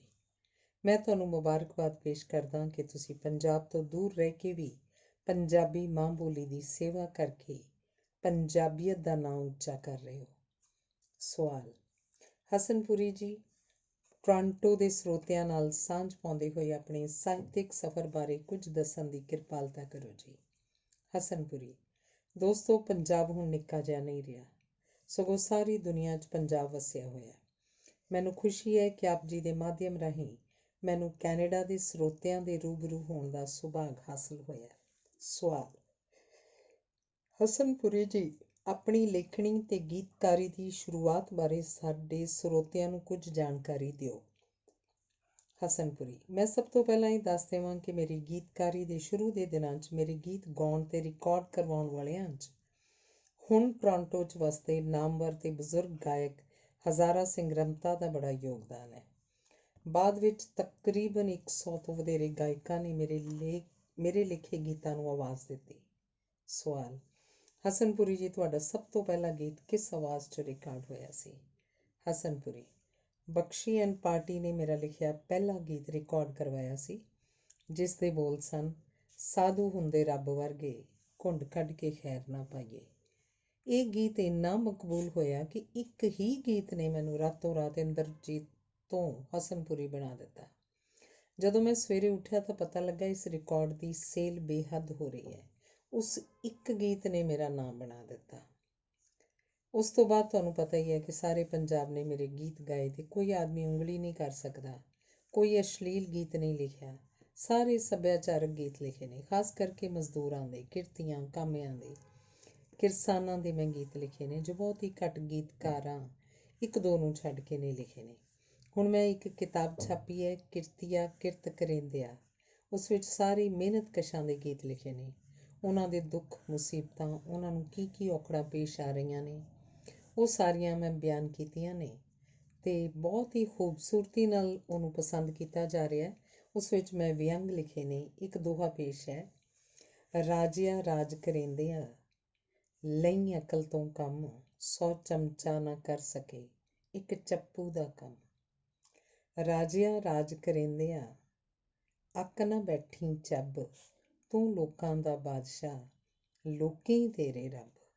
ਸੋ ਇਸ ਤਰ੍ਹਾਂ ਨਾਲ ਹੋਰ ਬਹੁਤ ਸਾਰੀਆਂ ਚੀਜ਼ਾਂ ਨੇ। ਜਿਵੇਂ ਮੈਂ ਇੱਕ ਹੋਰ ਗੀਤ ਲਿਖਿਆ ਹੈ: ਇੱਕ ਵੀ ਘਰ ਨਹੀਂ ਜਿਨ੍ਹਾਂ ਕੋਲੇ, ਇੱਥੇ ਲੱਖਾਂ ਹੀ ਇਨਸਾਨ, ਇੱਕ ਭਗਵਾਨ ਦੇ ਲੱਖਾਂ ਘਰ ਨੇ, ਰਹੇ ਨਾ ਇੱਕ ਵਿੱਚ ਵੀ ਭਗਵਾਨ। ਇਸੇ ਤਰ੍ਹਾਂ ਮੈਂ ਕਿਰਸਾਨ ਦਾ ਇੱਕ ਗੀਤ ਲਿਖਿਆ ਹੈ: ਕਾਰੀਗਰ ਨਾ ਵਪਾਰੀ, ਦੋਹੀ ਵਿੱਘੇ ਭੋਈ ਸਾਰੀ, ਕੀ ਮੈਂ ਸਕਦਾ ਹਾਂ ਵੇਚ ਤੇ ਵੱਟ ਬੇਲੀਓ, ਸਾਂਝੀ ਸੀਰੀ ਤੋਂ ਵੀ ਮਾੜਾ ਹਾਂ ਮੈਂ ਜੱਟ ਬੇਲੀਓ। ਜੋ ਆਰਥਿਕਤਾ ਇੱਥੇ ਹੈ ਮੈਂ ਉਹ ਚੀਜ਼ਾਂ ਹੀ ਲਿਖਦਾ ਹਾਂ। ਮੇਰਾ ਇਹ ਨਹੀਂ ਹੈਗਾ ਕਿ ਮੈਂ ਐਵੇਂ ਲੱਚਰ ਗੀਤ ਲਿਖ ਕੇ ਪੈਸੇ ਕਮਾਉਣ ਦੀ ਕੋਸ਼ਿਸ਼ ਕਰਾਂ। ਇੱਕ ਲੇਖਕ ਦਾ ਫਰਜ਼ ਪਛਾਣ ਕੇ ਆਪਣਾ ਫਰਜ਼ ਨਿਭਾਉਣ ਦੀ ਕੋਸ਼ਿਸ਼ ਕੀਤੀ ਹੈ। ਅਜੇ ਵੀ ਮੇਰੇ ਕੋਲ ਪੁਰਾਣਾ ਟੁੱਟਾ ਹੋਇਆ ਸਕੂਟਰ ਹੈ, ਉਸ ਉੱਪਰ ਹੀ ਮੈਂ ਸੈਰ ਕਰਦਾ, ਉਸ ਉੱਪਰ ਹੀ ਘੁੰਮਦਾ। ਸਵਾਲ: ਇਸੇ ਕਰਕੇ ਤੁਸੀਂ ਲੋਕ ਕਵੀ ਦਾ ਖਿਤਾਬ ਹਾਸਲ ਕਰ ਚੁੱਕੇ ਹੋ। ਹਸਨਪੁਰੀ: ਮੈਂ ਲੋਕਾਂ ਦਾ ਕਵੀ ਹਾਂ, ਕਿਰਸਾਨਾਂ ਦਾ ਕਵੀ ਹਾਂ। ਸਵਾਲ: ਤੁਹਾਡੀ ਕਿਤਾਬ ਜਿਸ ਦਾ ਤੁਸੀਂ ਜ਼ਿਕਰ ਕੀਤਾ ਉਸ 'ਚ ਕੋਈ ਗੀਤ ਰਿਕਾਰਡ ਹੋਏ ਹਨ? ਹਸਨਪੁਰੀ: ਇਹਨਾਂ ਗੀਤਾਂ ਨੂੰ ਕੰਪਨੀਆਂ ਰਿਕਾਰਡ ਕਰਦੀਆਂ ਹੀ ਨਹੀਂ, ਉਹ ਰਿਟਰਨ ਮੰਗਦੀਆਂ ਨੇ ਆਪਣੇ ਪੈਸੇ ਦੀ, ਅਤੇ ਕੋਈ ਵੀ ਗਾਉਣ ਵਾਲਾ ਇਹਨਾਂ ਗੀਤਾਂ ਨੂੰ ਗਾਉਣ ਲਈ ਤਿਆਰ ਨਹੀਂ, ਇਹਨਾਂ ਮਜ਼ਦੂਰਾਂ ਕਿਰਸਾਨਾਂ ਦੇ ਗੀਤਾਂ ਨੂੰ। ਇਹ ਸਾਡੀ ਬੜੀ ਵੱਡੀ ਸਮੱਸਿਆ ਹੈ। ਇਸ ਵਿਸ਼ੇ 'ਤੇ ਮੇਰੀ ਬੜੀ ਬਹਿਸ ਹੁੰਦੀ ਹੈ। ਉਹ ਉਹੀ ਚਾਹੁੰਦੇ ਨੇ ਜੋ ਮਾਲ ਵਿਕ ਰਿਹਾ ਮਾਰਕੀਟ ਵਿੱਚ, ਉਸ ਨੂੰ ਹੀ ਰਿਕਾਰਡ ਕਰਨਾ ਚਾਹੁੰਦੇ ਨੇ। ਪੈਸੇ ਦੇ ਪਿੱਛੇ ਲੋਕ ਪਾਗਲ ਹੋਏ ਬੈਠੇ ਨੇ। ਸਵਾਲ: ਤੁਹਾਡੇ ਵਰਗੇ ਸੀਨੀਅਰ ਲੇਖਕਾਂ ਅਤੇ ਗੀਤਕਾਰਾਂ ਕੋਲੋਂ ਇਹ ਬੜੀ ਆਸ ਕੀਤੀ ਜਾਂਦੀ ਹੈ ਕਿ ਉਹਨਾਂ ਦੀ ਅਗਵਾਈ 'ਚ ਇਹ ਜੋ ਲੱਚਰਪੁਣੇ ਦੀ ਮੁਹਿੰਮ ਚੱਲ ਰਹੀ ਹੈ, ਉਸ ਵਿਰੁੱਧ ਨੂੰ ਰੋਕਣ ਲਈ ਕਈ ਉਪਰਾਲੇ ਕੀਤੇ ਜਾਣ। ਲੋਕ ਚਾਹੁੰਦੇ ਨੇ ਕਿ ਤੁਸੀਂ ਸੰਜੀਦਾ ਲੇਖਕ ਅਤੇ ਗੀਤਕਾਰ ਇਹਦੀ ਅਗਵਾਈ ਆਪਣੇ ਹੱਥਾਂ ਵਿੱਚ ਲਓ ਅਤੇ ਲੋਕਾਂ ਦੇ ਗੀਤ, ਮਜ਼ਦੂਰਾਂ ਦੇ ਦਰਦ, ਕਿਸਾਨਾਂ ਦੀ ਤਰਾਸਦੀ ਨੂੰ ਉਭਾਰ ਸਕੋ। ਲੋੜ ਹੈ ਅਜਿਹੇ ਲੇਖਕ ਅੱਗੇ ਆਉਣ ਅਤੇ ਆਪਣੀ ਪਵਿੱਤਰ ਮਾਂ ਬੋਲੀ ਨੂੰ ਦੂਸ਼ਿਤ ਹੋਣੋਂ ਬਚਾਇਆ ਜਾ ਸਕੇ। ਹਸਨਪੁਰੀ: ਵੇਖੋ ਜੀ, ਲੇਖਕ ਤਾਂ ਕੁਝ ਜਿਹੜੇ ਹੈਗੇ ਨੇ ਇਸ ਸੰਬੰਧੀ ਕੰਮ ਕਰ ਰਹੇ ਨੇ, ਪਰ ਅਫਸੋਸ ਇਸ ਗੱਲ ਦਾ ਹੈ ਕਿ ਸਾਡੀਆਂ ਗੱਲਾਂ ਲੋਕਾਂ ਤਾਈਂ ਕਿਤਾਬਾਂ ਰਾਹੀਂ ਤਾਂ ਪਹੁੰਚਦੀਆਂ ਨੇ, ਫਿਰ ਸਟੇਜ ਰਾਹੀਂ ਜਾਂ ਫਿਰ ਟੈਲੀਵਿਜ਼ਨ ਦਾ ਜਿਹੜਾ ਮਾਧਿਅਮ ਹੈ, ਜਾਂ ਰੇਡੀਓ ਦੇ ਜਿਹੜੇ ਮਾਧਿਅਮ ਨੇ, ਸਾਡਾ ਮੀਡੀਆ ਹੈ, ਅਖਬਾਰਾਂ ਨੇ, ਉਹਨਾਂ ਰਾਹੀਂ ਇਹ ਲੋਕਾਂ 'ਚ ਬਹੁਤ ਘੱਟ ਪਹੁੰਚਦੀਆਂ ਨੇ। ਪਰਚੀਆਂ ਰਾਹੀਂ ਤਾਂ ਫਿਰ ਵੀ ਕੁਝ ਨਾ ਕੁਝ ਪਹੁੰਚਦੇ ਨੇ, ਪਰ ਰਿਕਾਰਡ ਰਾਹੀਂ ਨਹੀਂ ਪਹੁੰਚਦੇ। ਅੱਜ ਰਿਕਾਰਡ ਵੀ ਇੱਕ ਬਹੁਤ ਵੱਡਾ ਮਾਧਿਅਮ ਹੈ ਲੋਕਾਂ ਤਾਈਂ ਆਪਣੀ ਗੱਲ ਪਹੁੰਚਾਉਣ ਦਾ। ਸੋ ਜੋ ਲੋਕ ਇਹ ਗੱਲ ਸਮਝਦੇ ਨੇ, ਉਹਨਾਂ ਨੂੰ ਚਾਹੀਦਾ ਹੈ, ਖਾਸ ਕਰਕੇ ਬਾਹਰ ਬੈਠੇ ਲੋਕ ਜੋ ਮੇਰੀ ਗੱਲ ਸੁਣਦੇ ਹੋਣ, ਤਾਂ ਉਹਨਾਂ ਨੂੰ ਇੱਕ ਅਜਿਹਾ ਚੈਨਲ ਬਣਾਉਣਾ ਚਾਹੀਦਾ ਹੈ ਜਿਸ ਦੇ ਨਾਲ ਅਸੀਂ ਲੱਚਰਪੁਣੇ ਦੇ ਮੁਕਾਬਲੇ 'ਤੇ ਚੰਗੇ ਗੀਤ ਪੇਸ਼ ਕਰੀਏ, ਤਾਂ ਅਸੀਂ ਅਮਲੀ ਤੌਰ 'ਤੇ ਉਹਨਾਂ ਨਾਲ ਟੱਕਰ ਲੈ ਸਕਦੇ ਹਾਂ। ਜਿੰਨਾ ਚਿਰ ਸਾਡੇ ਹੱਥ ਵਿੱਚ ਅਜਿਹਾ ਮਾਧਿਅਮ ਨਹੀਂ ਆਉਂਦਾ, ਅਸੀਂ ਜਿੰਨਾ ਮਰਜ਼ੀ ਲਿਖੀ ਜਾਈਏ, ਉਹ ਕੁਝ ਕੁ ਲੋਕ ਜੋ ਪੜ੍ਹਦੇ ਨੇ ਉਹਨਾਂ ਤੱਕ ਹੀ ਪੁੱਜਦਾ ਹੈ, ਉਹਨਾਂ 'ਤੇ ਹੀ ਅਸਰ ਹੁੰਦਾ ਹੈ। ਜਿੰਨਾ ਚਿਰ ਅਸੀਂ ਆਮ ਲੋਕਾਂ ਤੱਕ ਪਹੁੰਚਦੇ ਹੀ ਨਹੀਂ, ਜਾਂ ਫਿਰ ਜਿੱਥੇ ਸਟੇਜ 'ਤੇ ਜਾਂਦੇ ਹਾਂ, ਗੀਤ ਗਾਉਂਦੇ ਹਾਂ, ਉੱਥੇ ਬੋਲਦੇ ਹਾਂ। ਇਸ ਕਰਕੇ ਜਿਹੜੀ ਸਮੱਸਿਆ ਹੈਗੀ ਹੈ, ਇਹ ਸਭ ਪੈਸੇ ਦਾ ਚੱਕਰ ਹੈ। ਵਪਾਰੀ ਆ ਗਿਆ, ਅੱਗੇ ਤੋਂ ਆਰਟਿਸਟ ਪਿੱਛੇ ਰਹਿ ਗਿਆ। ਸਵਾਲ, ਜਿਹੜੇ ਗੀਤ ਤੁਸੀਂ ਹੁਣ ਤੱਕ ਲਿਖੇ ਨੇ ਅਤੇ ਨਾਮਵਰ ਗਾਇਕਾਂ ਨੇ ਗੀਤ ਗਾਏ ਨੇ, ਤੁਸੀਂ ਕੋਈ ਅਜਿਹੇ ਕਲਾਕਾਰ ਬਾਰੇ ਦੱਸਣਾ ਚਾਹੋਗੇ ਜਿਹਨੇ ਤੁਹਾਡੇ ਗੀਤ ਬਹੁਤ ਅਧਿਕ ਗਾਏ ਹੋਣ ਅਤੇ ਕਿਸੇ ਦੌਰ ਵਿੱਚ ਅਜਿਹੇ ਗੀਤਾਂ ਨੇ ਤੁਹਾਨੂੰ ਮਾਨਸਿਕ ਤਸੱਲੀ ਦਿੱਤੀ ਹੋਵੇ, ਤੁਹਾਡੀ ਸੰਤੁਸ਼ਟੀ ਹੋਈ ਹੋਵੇ? ਉਹਨਾਂ ਦਾ ਜ਼ਿਕਰ ਕਰਨਾ ਪਸੰਦ ਕਰੋਗੇ? ਹਸਨਪੁਰੀ, ਵੇਖੋ ਹਾਲ ਇਹ ਹੈ ਕਿ ਬੋਲ ਪਬਲਿਕ ਨੂੰ ਪਸੰਦ ਆਉਣੇ ਚਾਹੀਦੇ ਨੇ। ਪਿਓ ਨੂੰ ਤਾਂ ਸਾਰੇ ਪੁੱਤਰ ਇੱਕੋ ਜਿਹੇ ਹੁੰਦੇ ਨੇ, ਧੀਆਂ ਵੀ ਇੱਕੋ ਜਿਹੀਆਂ ਹੁੰਦੀਆਂ ਨੇ।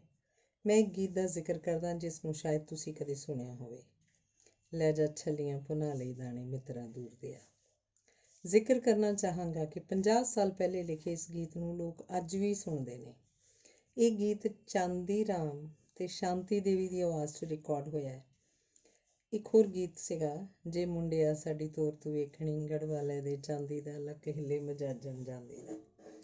ਇਹ ਸੁਰਿੰਦਰ ਕੌਰ ਅਤੇ ਹਰਚਰਨ ਗਰੇਵਾਲ ਨੇ ਗਾਇਆ ਸੀ। ਇਸੇ ਤਰ੍ਹਾਂ ਇੱਕ ਹੋਰ ਗੀਤ ਹੈ, ਹੋਇਆ ਕਿ ਜੇ ਕੁੜੀਏ ਤੂੰ ਦਿੱਲੀ ਸ਼ਹਿਰ ਦੀ, ਮੈਂ ਵੀ ਜੱਟ ਲੁਧਿਆਣੇ ਦਾ।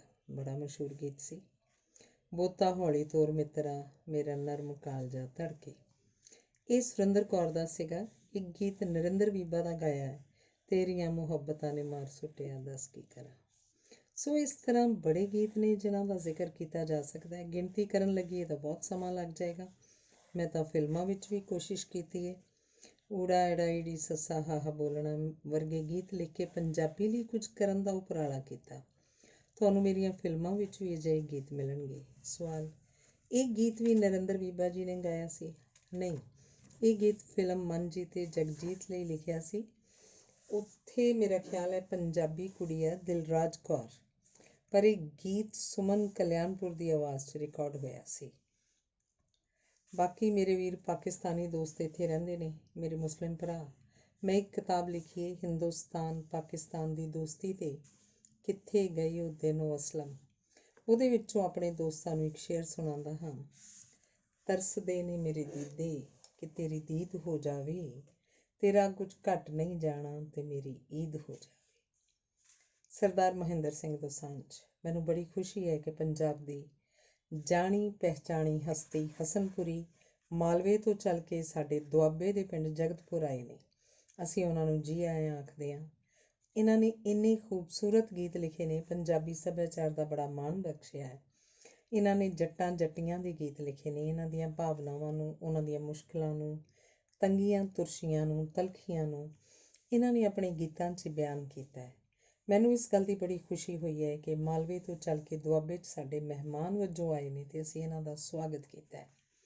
ਮੈਨੂੰ ਇਹਨਾਂ ਨਾਲ ਗੱਲਬਾਤ ਕਰਕੇ ਬੜੀ ਸੰਤੁਸ਼ਟੀ ਹੋਈ ਹੈ। ਇਹਨਾਂ ਦੇ ਵਿਚਾਰ ਜਾਣ ਕੇ ਮੈਂ ਬੇਹੱਦ ਖੁਸ਼ ਹੋਇਆ ਹਾਂ। ਮੈਂ ਨਿੱਜੀ ਤੌਰ 'ਤੇ ਇਹਨਾਂ ਦਾ ਸ਼ੁਭਚਿੰਤਕ ਅਤੇ ਪ੍ਰਸ਼ੰਸਕ ਹਾਂ। ਇਹਨਾਂ ਨੇ ਬੜੀ ਸਰਪ੍ਰਸਤੀ ਕੀਤੀ ਹੈ ਪੰਜਾਬੀ ਸੱਭਿਆਚਾਰ ਦੀ। ਪੰਜਾਬੀ ਗੀਤ ਲਿਖ ਕੇ ਪੰਜਾਬੀ ਪਾਠਕਾਂ ਨੂੰ, ਸਰੋਤਿਆਂ ਨੂੰ ਇੱਕ ਸੰਦੇਸ਼ ਦੇਣ ਦੀ ਕੋਸ਼ਿਸ਼ ਕੀਤੀ ਹੈ। ਉਸ ਸੰਦੇਸ਼ ਵਿੱਚ ਜਿਹੜਾ ਕਿਰਤੀਆਂ ਦੀਆਂ, ਕਾਮਿਆਂ ਦੀਆਂ, ਮਿਹਨਤਕਸ਼ ਲੋਕਾਂ ਦੀਆਂ ਭਾਵਨਾਵਾਂ ਨੂੰ ਵਿਅਕਤ ਕੀਤਾ ਹੈ। ਇਹ ਕੁਝ ਕੁ ਉਂਗਲਾਂ 'ਤੇ ਗਿਣੇ ਜਾਣ ਵਾਲੇ ਲੋਕ ਨੇ ਜਿਨ੍ਹਾਂ ਨੇ ਪੰਜਾਬੀ ਸੱਭਿਆਚਾਰ ਨੂੰ ਗਹਿਰਾਈ ਬਖਸ਼ੀ ਹੈ ਅਤੇ ਭਾਵੁਕਤਾ, ਅਸ਼ਲੀਲਤਾ ਵਰਗੀਆਂ ਚੀਜ਼ਾਂ ਤੋਂ ਦੂਰ ਰਹੇ ਹਨ। ਅਸੀਂ ਇਹਨਾਂ ਦੀ ਮੌਲਿਕਤਾ ਭਰੀ ਪੇਸ਼ਕਾਰੀ ਨੂੰ ਸਲਾਮ ਕਰਦੇ ਹਾਂ। ਇਹਨਾਂ ਨੇ ਗੀਤਾਂ ਦਾ ਮਾਧਿਅਮ ਰਾਹੀਂ ਬੜੀ ਸੇਵਾ ਕੀਤੀ ਹੈ। ਇਹ ਇਹਨਾਂ ਦੀ ਮਹਾਨਤਾ ਹੈ। ਅਜਿਹੇ ਲੇਖਕਾਂ, ਗੀਤਕਾਰਾਂ ਦੇ ਉਸਾਰੂ ਪੱਖ ਨੂੰ ਉਤਸ਼ਾਹਿਤ ਕੀਤਾ ਜਾਣਾ ਚਾਹੀਦਾ ਹੈ ਅਤੇ ਇਹਨਾਂ ਦੀ ਪੰਜਾਬੀ ਸੱਭਿਆਚਾਰ ਨੂੰ ਦਿੱਤੀ ਦੇਣ ਨੂੰ ਹਮੇਸ਼ਾ ਯਾਦ ਰੱਖਿਆ ਜਾਏਗਾ। ਧੰਨਵਾਦ। ਅਗਲਾ ਲੇਖ ਹੈ ਇੰਦਰਜੀਤ ਹਸਨਪੁਰੀ ਨੂੰ ਯਾਦ ਕਰਦੇ ਹਾਂ। ਇੰਦਰਜੀਤ ਹਸਨਪੁਰੀ ਪੰਜਾਬੀ ਸ਼ਾਇਰੀ ਦਾ ਉਹ ਹਸਤਾਖਰ ਹੈ ਜਿਸ ਦੀ ਪੰਜਾਬੀ ਸਾਹਿਤ ਨੂੰ ਦਿੱਤੀ ਦੇਣ, ਖਾਸ ਕਰਕੇ ਗੀਤ ਸਾਜ਼ੀ ਨੂੰ, ਰਹਿੰਦੀ ਦੁਨੀਆ ਤੱਕ ਯਾਦ ਰੱਖਿਆ ਜਾਏਗਾ। ਪੰਜਾਬੀ ਗੀਤਾਂ ਦਾ ਇੱਕ ਸੁਨਹਿਰੀ ਯੁੱਗ ਜੋ ਹਸਨਪੁਰੀ ਤੋਂ ਬਗੈਰ ਅਧੂਰਾ ਹੀ ਨਹੀਂ, ਸਗੋਂ ਉਸ ਵੱਲੋਂ ਰਚੇ ਗੀਤਾਂ ਤੋਂ ਸ਼ੁਰੂ ਹੋ ਕੇ ਉਸ ਦੇ ਨਾਲ ਹੀ ਖਤਮ ਹੋ ਗਿਆ ਪ੍ਰਤੀਤ ਹੁੰਦਾ ਹੈ। ਇੰਦਰਜੀਤ ਹਸਨਪੁਰੀ ਦਾ ਜਨਮ 20 ਅਗਸਤ 1932 ਨੂੰ ਪਿੰਡ ਅਕਾਲਗੜ੍ਹ, ਜ਼ਿਲ੍ਹਾ ਲੁਧਿਆਣਾ ਵਿਖੇ ਮਾਤਾ ਭਗਵਾਨ ਕੌਰ ਦੀ ਕੁੱਖੋਂ ਹੋਇਆ। ਉਹਨਾਂ ਦੇ ਪਿਤਾ ਜੀ ਸਰਦਾਰ ਜਸਵੰਤ ਸਿੰਘ ਖਰਲ ਉਨੀ ਦਿਨੀ ਦਿੱਲੀ 'ਚ ਇੱਕ ਸਥਾਪਤ ਠੇਕੇਦਾਰ ਸਨ। ਉਹਨਾਂ ਵੱਲੋਂ ਦਿੱਲੀ ਵਿਖੇ 12 ਖੰਭਾ ਚੌਕ, ਲੋਧੀ ਰੋਡ ਤੇ ਕਨਾਟ ਪਲੇਸ ਦੇ ਇਲਾਕੇ ਵਿੱਚ ਬਹੁਤ ਸਾਰੀਆਂ ਮਹੱਤਵਪੂਰਨ ਇਮਾਰਤਾਂ ਦਾ ਨਿਰਮਾਣ ਕੀਤਾ ਗਿਆ। 1947 ਦੀ ਦੇਸ਼ ਦੀ ਵੰਡ ਸਮੇਂ ਹਸਨਪੁਰੀ ਨੇ ਬਹੁਤ ਕੁਝ ਗਵਾਇਆ, ਜਿਸ ਵਿੱਚ ਉਹਨਾਂ ਦੇ ਪਿਤਾ ਜੀ ਸਰਦਾਰ ਜਸਵੰਤ ਸਿੰਘ ਠੇਕੇਦਾਰ ਦੀ ਮੌਤ ਤੋਂ ਇਲਾਵਾ ਉਹਨਾਂ ਦੇ ਬਹੁਤ ਸਾਰੇ ਉਸਾਰੀ ਨਾਲ ਸੰਬੰਧਿਤ ਸਮਾਨ ਨੂੰ ਵੀ ਦੰਗਿਆਂ ਕਾਰਨ ਛੱਡਣਾ ਪਿਆ ਤੇ ਪਰਿਵਾਰ ਸਮੇਤ ਦਿੱਲੀ ਨੂੰ ਛੱਡ ਪੰਜਾਬ ਪਰਤਣਾ ਪਿਆ। ਮੁੱਢਲੀ ਪੜ੍ਹਾਈ ਦਿੱਲੀ ਤੇ ਫਿਰ ਹਸਨਪੁਰ ਦੇ ਸਕੂਲ ਤੋਂ ਪ੍ਰਾਪਤ ਕੀਤੀ। ਪਹਿਲੀ ਵਾਰ ਚੌਥੀ ਜਮਾਤ 'ਚ ਪੜ੍ਹਦਿਆਂ ਉਹ ਸਕੂਲ ਦੀ ਬਾਲ ਸਭਾ ਦੀ ਸਟੇਜ 'ਤੇ ਗੀਤ ਪੇਸ਼ ਕਰਕੇ ਵਿਦਿਆਰਥੀਆਂ ਤੇ ਅਧਿਆਪਕਾਂ ਦਾ ਚਹੇਤਾ ਗਾਇਕ ਬਣ ਗਿਆ। ਫਿਰ ਹਰ ਹਫ਼ਤੇ ਦੀ ਬਾਲ ਸਭਾ 'ਚ ਆਪਣੀ ਲਿਖੀ ਨਵੀਂ ਕਵਿਤਾ ਨਾਲ ਉਹ ਸਕੂਲ 'ਚ ਪ੍ਰੋਗਰਾਮ ਪੇਸ਼ ਕਰਦਾ ਤੇ ਦਿੱਲੀ ਤੋਂ ਸ਼ੁਰੂ ਹੋ ਕੇ ਹਸਨਪੁਰ ਦੇ ਸਕੂਲ 'ਚ ਪੜ੍ਹਾਈ ਦੇ ਦੌਰਾਨ ਇਹ ਸਿਲਸਿਲਾ ਜਾਰੀ ਰਿਹਾ। ਪਰਿਵਾਰ ਦੇ ਉਜਾੜੇ ਤੋਂ ਬਾਅਦ ਦੇ ਔਖੇ ਦਿਨਾਂ 'ਚ ਇੰਦਰਜੀਤ ਹਸਨਪੁਰੀ ਨੇ ਸ਼ਾਇਦ ਬੋਰਡ ਪੇਂਟ ਕਰਨ ਦਾ ਕੰਮ ਵੀ ਕੀਤਾ। ਇਸ ਦੌਰਾਨ ਹੀ ਉਹਦੀ ਮੁਲਾਕਾਤ ਚਾਂਦੀ ਰਾਮ ਨਾਲ ਹੋਈ, ਜੋ ਲੁਧਿਆਣੇ ਵਿਖੇ ਰਿਕਸ਼ਾ ਰੇਹੜੀ ਦਾ ਕੰਮ ਕਰਕੇ ਜੀਵਨ ਦਾ ਨਿਰਵਾਹ ਕਰਦਾ ਸੀ। ਹਸਨਪੁਰੀ ਨੇ ਉਹਦੀ ਕਾਬਲੀਅਤ ਨੂੰ ਪਛਾਣਿਆ ਤੇ ਆਪਣੇ ਨਾਲ ਜੋੜਿਆ। ਬਾਅਦ ਵਿੱਚ ਚਾਂਦੀ ਰਾਮ ਤੇ ਸ਼ਾਂਤੀ ਦੇਵੀ ਦੀ ਜੋੜੀ ਦੋਗਾਣਾ ਗਾਇਕੀ ਦੀ ਸਿਰਮੌਰ ਜੋੜੀ ਬਣ ਕੇ ਉਭਰੀ। ਪਰ ਸ਼ੋਹਰਤ ਤੇ ਪੈਸਾ ਚਾਂਦੀ ਰਾਮ ਦੇ ਸਿਰ ਚੜ੍ਹ ਕੇ ਬੋਲਿਆ ਤੇ ਉਹ ਆਪਣੇ ਆਪ ਨੂੰ ਸੰਭਾਲ ਨਾ ਸਕਿਆ। ਉਸਦੀ ਹੋਣੀ ਤੇ ਰਹਿੰਦੀ ਦੁੱਖ ਭਰੀ ਜ਼ਿੰਦਗੀ ਬਾਰੇ ਪਾਠਕ ਪਹਿਲਾਂ ਹੀ ਭਲੀ ਭਾਂਤ ਜਾਣੂ ਹਨ। 1953 ਵਿੱਚ ਇੰਦਰਜੀਤ ਹਸਨਪੁਰੀ ਦੀ ਸ਼ਾਦੀ ਸ਼੍ਰੀਮਤੀ ਸੁਰਿੰਦਰ ਕੌਰ ਵਿਰਦੀ ਨਾਲ ਹੋਈ ਤੇ ਪਰਮਾਤਮਾ ਨੇ ਉਹਨਾਂ ਨੂੰ ਇੱਕ ਧੀ ਤੇ 3 ਪੁੱਤਰਾਂ ਦੀ ਦਾਤ ਦਿੱਤੀ। ਉਹਨਾਂ ਦੀ ਕਵਿਤਾ ਦੀ ਪਹਿਲੀ ਕਿਤਾਬ ਔਂਸੀਆਂ 1959 ਵਿੱਚ ਰਿਲੀਜ਼ ਹੋਈ। ਸਮੇਂ ਦੀ ਆਵਾਜ਼ 1962 ਵਿੱਚ ਤੇ ਫਿਰ ਇੱਕ ਵਾਰ 1965 'ਚ ਛਪੀ। ਜ਼ਿੰਦਗੀ ਦੇ ਗੀਤ 1966 'ਚ ਛਪ ਕੇ ਪਾਠਕਾਂ ਤੱਕ ਪਹੁੰਚੀ। ਇਸ ਸਮੇਂ ਤੱਕ ਉਹ ਸਫਲਤਾ ਦੀਆਂ ਪੌੜੀਆਂ ਚੜ੍ਹਦਾ ਹੋਇਆ ਆਪਣੀ ਜ਼ਿੰਦਗੀ ਦੇ ਬਿਹਤਰੀਨ ਸਮੇਂ 'ਚ ਪਹੁੰਚ ਚੁੱਕਾ ਸੀ। ਲੇਖਕ ਵਜੋਂ ਸਥਾਪਤ ਹੋਣ ਤੋਂ ਬਾਅਦ ਉਸਨੇ ਕੁਦਰਤ ਵੱਲੋਂ ਬਖਸ਼ੀਆਂ ਸਾਰੀਆਂ ਹੀ ਕਲਾਵਾਂ ਦਾ ਭਰਪੂਰ ਇਸਤੇਮਾਲ ਕੀਤਾ। ਉਸਨੇ ਫਿਲਮਾਂ ਲਈ ਲਿਖਿਆ, ਟੈਲੀਵਿਜ਼ਨ ਦੇ ਸੀਰੀਅਲ ਲਿਖੇ, ਟੈਲੀਫਿਲਮਾਂ ਉੱਪਰ ਕੰਮ ਕੀਤਾ ਤੇ ਪੰਜਾਬ ਦੇ ਕਲਚਰ ਨੂੰ ਪੇਸ਼ ਕਰਦੇ ਅਨੇਕਾਂ ਹੀ ਸਦਾਬਹਾਰ ਗੀਤ ਲਿਖੇ। ਉਹਨੇ ਸਾਰੀ ਜ਼ਿੰਦਗੀ ਵਿੱਚ ਕਦੇ ਇੱਕ ਵਾਰ ਵੀ ਡੰਗ ਟਪਾਊ ਤੇ ਅਸ਼ਲੀਲ ਸ਼ਬਦਾਵਲੀ ਵਾਲਾ ਕੁਝ ਵੀ ਨਹੀਂ ਲਿਖਿਆ, ਜਿਸ ਕਰਕੇ ਉਹਦੀ ਗੁੱਡੀ ਅਸਮਾਨੇ ਚੜ੍ਹੀ ਰਹੀ ਤੇ ਉਹ ਹਮੇਸ਼ਾ ਦੇਸ਼ ਵਿੱਚ ਦੇਸ਼ ਦੇ ਗਾਇਕਾਂ ਦਾ ਚਹੇਤਾ ਗੀਤਕਾਰ ਰਿਹਾ। ਉਸਦੇ ਲਿਖੇ ਗੀਤ ਲਗਭਗ ਸਾਰੇ ਹੀ ਸਮਕਾਲੀ ਤੇ ਉੱਚ ਚੋਟੀ ਦੇ ਗਾਇਕਾਂ ਤੇ ਫਿਲਮਾਂ ਦੇ ਪਲੇਬੈਕ ਸਿੰਗਰਾਂ ਨੇ ਗਾਏ, ਜਿਨ੍ਹਾਂ 'ਚ ਮੁਹੰਮਦ ਰਫੀ, ਆਸ਼ਾ ਭੋਸਲੇ, ਜਗਜੀਤ ਸਿੰਘ, ਚਿਤਰਾ ਸਿੰਘ, ਮੰਨਾ ਡੇ, ਸੁਰਿੰਦਰ ਛਿੰਦਾ, ਚਾਂਦੀ ਰਾਮ, ਸ਼ਾਂਤੀ ਦੇਵੀ, ਹਰਚਰਨ ਗਰੇਵਾਲ, ਸੁਰਿੰਦਰ ਕੌਰ, ਮੀਨੂ ਪਰਸ਼ੋਤਮ, ਕ੍ਰਿਸ਼ਨਾ ਕੱਲੇ, ਨਰਿੰਦਰ ਬੀਬਾ, ਕੇ ਦੀਪ, ਫਕੀਰ ਸਿੰਘ ਫਕੀਰ, ਸੁਮਨ ਕਲਿਆਣਪੁਰੀ, ਰਜਿੰਦਰ ਰਾਜਨ, ਮਲਕੀਤ ਸਿੰਘ, ਗੋਲਡਨ ਸਟਾਰ, ਮਨਜੀਤ ਕੁੰਡਲ UK, ਚਰਨਜੀਤ ਚੰਨੀ, ਅਲਾਪ ਫੇਮ, ਮਹਿੰਦਰ ਕਪੂਰ, ਸ਼ਮਸ਼ਾਦ ਬੇਗਮ ਆਦਿ ਜ਼ਿਕਰਯੋਗ ਹਨ। ਜਗਜੀਤ ਸਿੰਘ, ਚਿਤਰਾ ਸਿੰਘ ਨੇ ਇੰਦਰਜੀਤ ਹਸਨਪੁਰੀ ਦੇ ਜਗਤ ਪ੍ਰਸਿੱਧ ਗੀਤਾਂ 2.5 ਦਿਨ ਨਾ ਜਵਾਨੀ ਵਿੱਚ ਚੱਲਦੀ, ਕੁੜਤੀ ਮਲਮਲ ਦੀ ਤੇ ਚਰਖਾ ਮੇਰਾ ਰੰਗਲਾ ਵਿੱਚ ਸੋਨੇ ਦੀਆਂ ਮੇਖਾਂ ਵਰਗੇ ਗੀਤਾਂ ਨੂੰ ਆਵਾਜ਼ ਦਿੱਤੀ। ਫਿਲਮ ਨਗਰੀ ਬੰਬਈ 'ਚ ਰਹਿ ਕੇ ਉਹਨਾਂ ਨੇ ਬਹੁਤ ਸਾਰੀਆਂ ਪੰਜਾਬੀ ਫਿਲਮਾਂ ਦਾ ਨਿਰਮਾਣ ਵੀ ਕੀਤਾ। ਫਿਲਮ ਸਾਜ਼ੀ ਦੌਰਾਨ ਹੀ ਉਹਨਾਂ ਦਾ ਯਾਰਾਨਾ ਪੰਜਾਬੀਆਂ ਦੇ ਹਰਮਨ ਪਿਆਰੇ ਤੇ ਚਹੇਤੇ ਕਲਾਕਾਰ ਧਰਮਿੰਦਰ ਨਾਲ ਪਿਆ, ਜਿਨ੍ਹਾਂ ਨੇ ਹਸਨਪੁਰੀ ਦੀ ਕਲਾ ਦੀ ਕਦਰ ਕਰਦਿਆਂ ਉਸਨੂੰ ਬਹੁਤ ਸਹਿਯੋਗ ਦਿੱਤਾ। ਇੰਦਰਜੀਤ ਹਸਨਪੁਰੀ ਦੀ ਬੱਚਿਆਂ ਨੂੰ ਸਿੱਖ ਧਰਮ ਬਾਰੇ ਸਹੀ ਸੇਧ ਦੇਣ ਲਈ ਲਿਖੀ ਚਰਚਿਤ ਪੁਸਤਕ ਦਸਮ ਗ੍ਰੰਥ ਦੀ ਖੁੰਡ ਚੁਕਾਈ ਵੀ ਧਰਮਿੰਦਰ ਵੱਲੋਂ ਨਿਭਾਈ ਗਈ। ਇੰਦਰਜੀਤ ਹਸਨਪੁਰੀ ਨੇ ਪ੍ਰੋਡਿਊਸਰ ਵਜੋਂ ਤੇਰੀ ਮੇਰੀ ਇੱਕ ਜਿੰਦੜੀ, ਦਾਜ, ਸੁਖੀ ਪਰਿਵਾਰ ਤੇ ਹਿੰਦੀ 'ਚ ਦਹੇਜ ਵਰਗੀਆਂ ਸਫਲ ਫਿਲਮਾਂ ਦਾ ਨਿਰਮਾਣ ਕੀਤਾ। ਉਸਨੇ ਅਨੇਕਾਂ ਪੰਜਾਬੀ ਫਿਲਮਾਂ ਲਈ ਗੀਤ ਸਾਜ਼ੀ ਵੀ ਕੀਤੀ, ਜਿਨ੍ਹਾਂ 'ਚ ਪ੍ਰਮੁੱਖ ਹਨ ਮਨ ਜੀਤੇ ਜਗਜੀਤ, ਦੁੱਖ ਭੰਜਨ ਤੇਰਾ ਨਾਮ, ਫੌਜੀ ਚਾਚਾ, ਪਾਪੀ ਤਾਰੇ ਅਨੇਕ, ਚੋਰਾਂ ਨੂੰ ਮੋਰ, ਜੈ ਮਾਤਾ ਦੀ, ਲੌਂਗ ਦਾ ਲਿਸ਼ਕਾਰਾ, ਸੰਗਰਾਮ, ਵਕਤ ਦੇ ਸ਼ਹਿਜ਼ਾਦੇ ਆਦਿ ਹਨ। ਦਸਤਾਵੇਜ਼ੀ ਫਿਲਮਾਂ ਵਿੱਚ ਪੰਜਾਬ ਦੇ ਨੀਲੇ ਇਨਕਲਾਬ ਉੱਪਰ, ਮੱਛਲੀ ਤੇ ਪਾਣੀ ਤੇ ਕੰਢੀ ਏਰੀਏ ਦੇ ਵਿਕਾਸ, ਗੰਨੇ ਦੇ ਵਿਕਾਸ ਉੱਪਰ ਫਿਲਮਾਂ ਬਣਾ ਕੇ ਸਰਕਾਰ ਤੇ ਲੋਕਾਂ ਦਾ ਧਿਆਨ ਖਿੱਚਿਆ। ਇੰਦਰਜੀਤ ਹਸਨਪੁਰੀ ਨੂੰ ਉਸਦੇ ਕੀਤੇ ਕੰਮਾਂ ਬਦਲੇ ਦੇਸ਼ ਵਿਦੇਸ਼ 'ਚ ਅਨੇਕਾਂ ਹੀ ਪੁਰਸਕਾਰਾਂ ਨਾਲ ਸਨਮਾਨਿਆ ਗਿਆ। ਰਾਮਗੜੀਆ ਕੌਂਸਲ UK ਵੱਲੋਂ ਉਸਦੀਆਂ ਸੇਵਾਵਾਂ ਬਦਲੇ ਸਨਮਾਨਿਆ ਗਿਆ। ਪੰਜਾਬੀ ਸਾਹਿਤ ਅਕਾਦਮੀ ਨੇ ਹਸਨਪੁਰੀ ਨੂੰ ਸਰਦਾਰ ਕਰਤਾਰ ਸਿੰਘ ਧਾਲੀਵਾਲ ਪੁਰਸਕਾਰ ਨਾਲ ਸਨਮਾਨਿਤ ਕੀਤਾ। ਪ੍ਰੋਫੈਸਰ ਮੋਹਨ ਸਿੰਘ ਫਾਊਂਡੇਸ਼ਨ ਵੱਲੋਂ ਸਭ ਤੋਂ ਵਧੀਆ ਗੀਤਕਾਰ ਹੋਣ ਕਾਰਨ ਪ੍ਰੋਫੈਸਰ ਪੂਰਨ ਸਿੰਘ ਅਵਾਰਡ ਨਾਲ ਸਨਮਾਨ ਦਿੱਤਾ ਗਿਆ। ਇੰਦਰਜੀਤ ਹਸਨਪੁਰੀ ਨੂੰ 2009 ਸਤੰਬਰ ਮਹੀਨੇ ਟੋਰਾਂਟੋ 'ਚ 7ਵੇਂ ਸਪਿਨ ਵੀਲ ਫਿਲਮ ਫੈਸਟੀਵਲ ਦੌਰਾਨ ਸਨਮਾਨਿਤ ਕੀਤਾ ਗਿਆ। ਇੰਦਰਜੀਤ ਹਸਨਪੁਰੀ ਫਰਵਰੀ 2009 ਨੂੰ ਟੋਰਾਂਟੋ 'ਚ ਹੋਈ ਵਿਸ਼ਵ ਪੰਜਾਬੀ ਕਾਨਫਰੰਸ ਵਿੱਚ ਪ੍ਰਬੰਧਕਾਂ ਦੇ ਵਿਸ਼ੇਸ਼ ਸੱਦੇ 'ਤੇ ਕੈਨੇਡਾ ਪਧਾਰਿਆ ਸੀ। ਇੱਥੇ ਵਸਦੇ ਪੰਜਾਬੀਆਂ ਨੇ ਉਸਨੂੰ ਹੱਥਾਂ 'ਤੇ ਚੁੱਕ ਲਿਆ। 4-5 ਮਹੀਨੇ ਦੀ ਕੈਨੇਡਾ ਯਾਤਰਾ ਨੂੰ ਹਸਨਪੁਰੀ ਦੀ ਜ਼ਿੰਦਗੀ ਦੀਆਂ ਪ੍ਰਾਪਤੀਆਂ ਦਾ ਸਿਖਰ ਕਹਿ ਲਿਆ ਜਾਵੇ ਤਾਂ ਇਸ 'ਚ ਕੋਈ ਅਤਕਥਨੀ ਨਹੀਂ ਹੋਏਗੀ। ਹਸਨਪੁਰੀ ਨੇ ਨਾ ਸਿਰਫ ਵਿਸ਼ਵ ਪੰਜਾਬੀ ਕਾਨਫਰੰਸ 'ਚ ਸ਼ਿਰਕਤ ਕੀਤੀ, ਸਗੋਂ professor Mohan Singh foundation Toronto ਵੱਲੋਂ ਕਰਵਾਏ ਗਏ 8 ਅਗਸਤ 2009 ਦੇ ਮੇਲੇ ਦੇ ਖਚਾਖਚ ਭਰੇ ਹਾਲ 'ਚ ਵਿਸ਼ੇਸ਼ ਮਹਿਮਾਨ ਵਜੋਂ ਹਾਜ਼ਰੀ ਭਰੀ। ਤਾੜੀਆਂ ਦੀ ਗੂੰਜ ਨਾਲ ਉਹ ਸਟੇਜ ਉੱਪਰ ਪਹੁੰਚਿਆ ਤੇ ਆਪਣੀਆਂ ਵਿਅੰਗ ਭਰਪੂਰ ਰਚਨਾਵਾਂ ਕਵਿਤਾਵਾਂ ਨਾਲ ਛਾ ਗਿਆ। ਸਰੋਤਿਆਂ ਨੇ ਹਸਨਪੁਰੀ ਨੂੰ ਖੂਬ ਮਾਣਿਆ ਤੇ ਆਪਣੀਆਂ ਪਲਕਾਂ 'ਤੇ ਬਿਠਾਇਆ। ਇੱਥੋਂ ਦੇ ਲੇਖਕਾਂ ਦੀ ਇੱਕ ਸੰਸਥਾ ਕਲਮ ਦੇ ਇੱਕ ਸਮਾਗਮ ਵਿੱਚ ਉਸਦਾ 77ਵਾਂ ਜਨਮ ਦਿਨ ਮਨਾਇਆ ਗਿਆ। ਜਦੋਂ ਹਸਨਪੁਰੀ ਦੇ ਜਨਮ ਦਿਨ ਦਾ ਕੇਕ ਕੱਟਿਆ ਗਿਆ ਤਾਂ ਬਹੁਤ ਹੀ ਭਾਵੁਕ ਹੋ ਗਿਆ। ਇੱਕ ਸਰਦੇ ਪੁੱਜਦੇ ਸਰਦਾਰ ਸੰਧੂ ਨੇ ਹਸਨਪੁਰੀ ਦੀ ਰਹਿੰਦੀ ਜ਼ਿੰਦਗੀ ਤੱਕ ਪੈਨਸ਼ਨ ਦੇਣ ਦਾ ਐਲਾਨ ਕਰਕੇ ਤੇ ਪਹਿਲੀ ਪੈਨਸ਼ਨ ਮੌਕੇ 'ਤੇ ਹੀ ਦੇ ਕੇ ਹਾਜ਼ਰ ਲੇਖਕਾਂ ਤੇ ਬੁੱਧੀਜੀਵੀਆਂ ਪਾਸੋਂ ਵਾਹ-ਵਾਹ ਪ੍ਰਾਪਤ ਕੀਤੀ। ਉਹਨਾਂ ਦੇ ਇਸ ਪਿਆਰ ਤੇ ਸਤਿਕਾਰ ਸਾਹਮਣੇ ਹਸਨਪੁਰੀ ਆਪਣੇ ਆਪ ਨੂੰ ਸੰਭਾਲ ਨਾ ਸਕਿਆ। ਉਸਦੀਆਂ ਅੱਖਾਂ 'ਚੋਂ ਆਪ ਮੁਹਾਰੇ ਅੱਥਰੂ ਥੰਮ ਨਹੀਂ ਸੀ ਰਹੇ ਤੇ ਮਾਹੌਲ ਬਹੁਤ ਹੀ ਸੰਜੀਦਾ ਹੋ ਗਿਆ। ਹਸਨਪੁਰੀ ਨੇ ਲੇਖਕਾਂ ਦੀ ਇੱਕ ਹੋਰ ਵਿਖਿਆਤ ਸੰਸਥਾ ਕਲਮਾਂ ਦੇ ਕਾਫਲੇ ਦੇ ਸਮਾਗਮਾਂ ਵਿੱਚ ਵੀ ਸ਼ਿਰਕਤ ਕੀਤੀ। ਆਪਣੀਆਂ ਕਵਿਤਾਵਾਂ ਪੇਸ਼ ਕਰਕੇ ਆਪਣੀ ਸਾਹਿਤਕ ਸੂਝ ਦਾ ਸਿੱਕਾ ਮਨਵਾਇਆ। ਸਾਲ 2009 ਵਿੱਚ ਸਰਗਰਮੀਆਂ ਦਾ ਪੂਰਾ ਸੀਜ਼ਨ ਹਸਨਪੁਰੀ ਟੋਰਾਂਟੋ ਭਰ ਦੀਆਂ ਸਾਹਿਤਕ ਸੱਭਿਆਚਾਰਕ ਸਰਗਰਮੀਆਂ ਦਾ ਧੁਰਾ ਬਣਿਆ ਰਿਹਾ।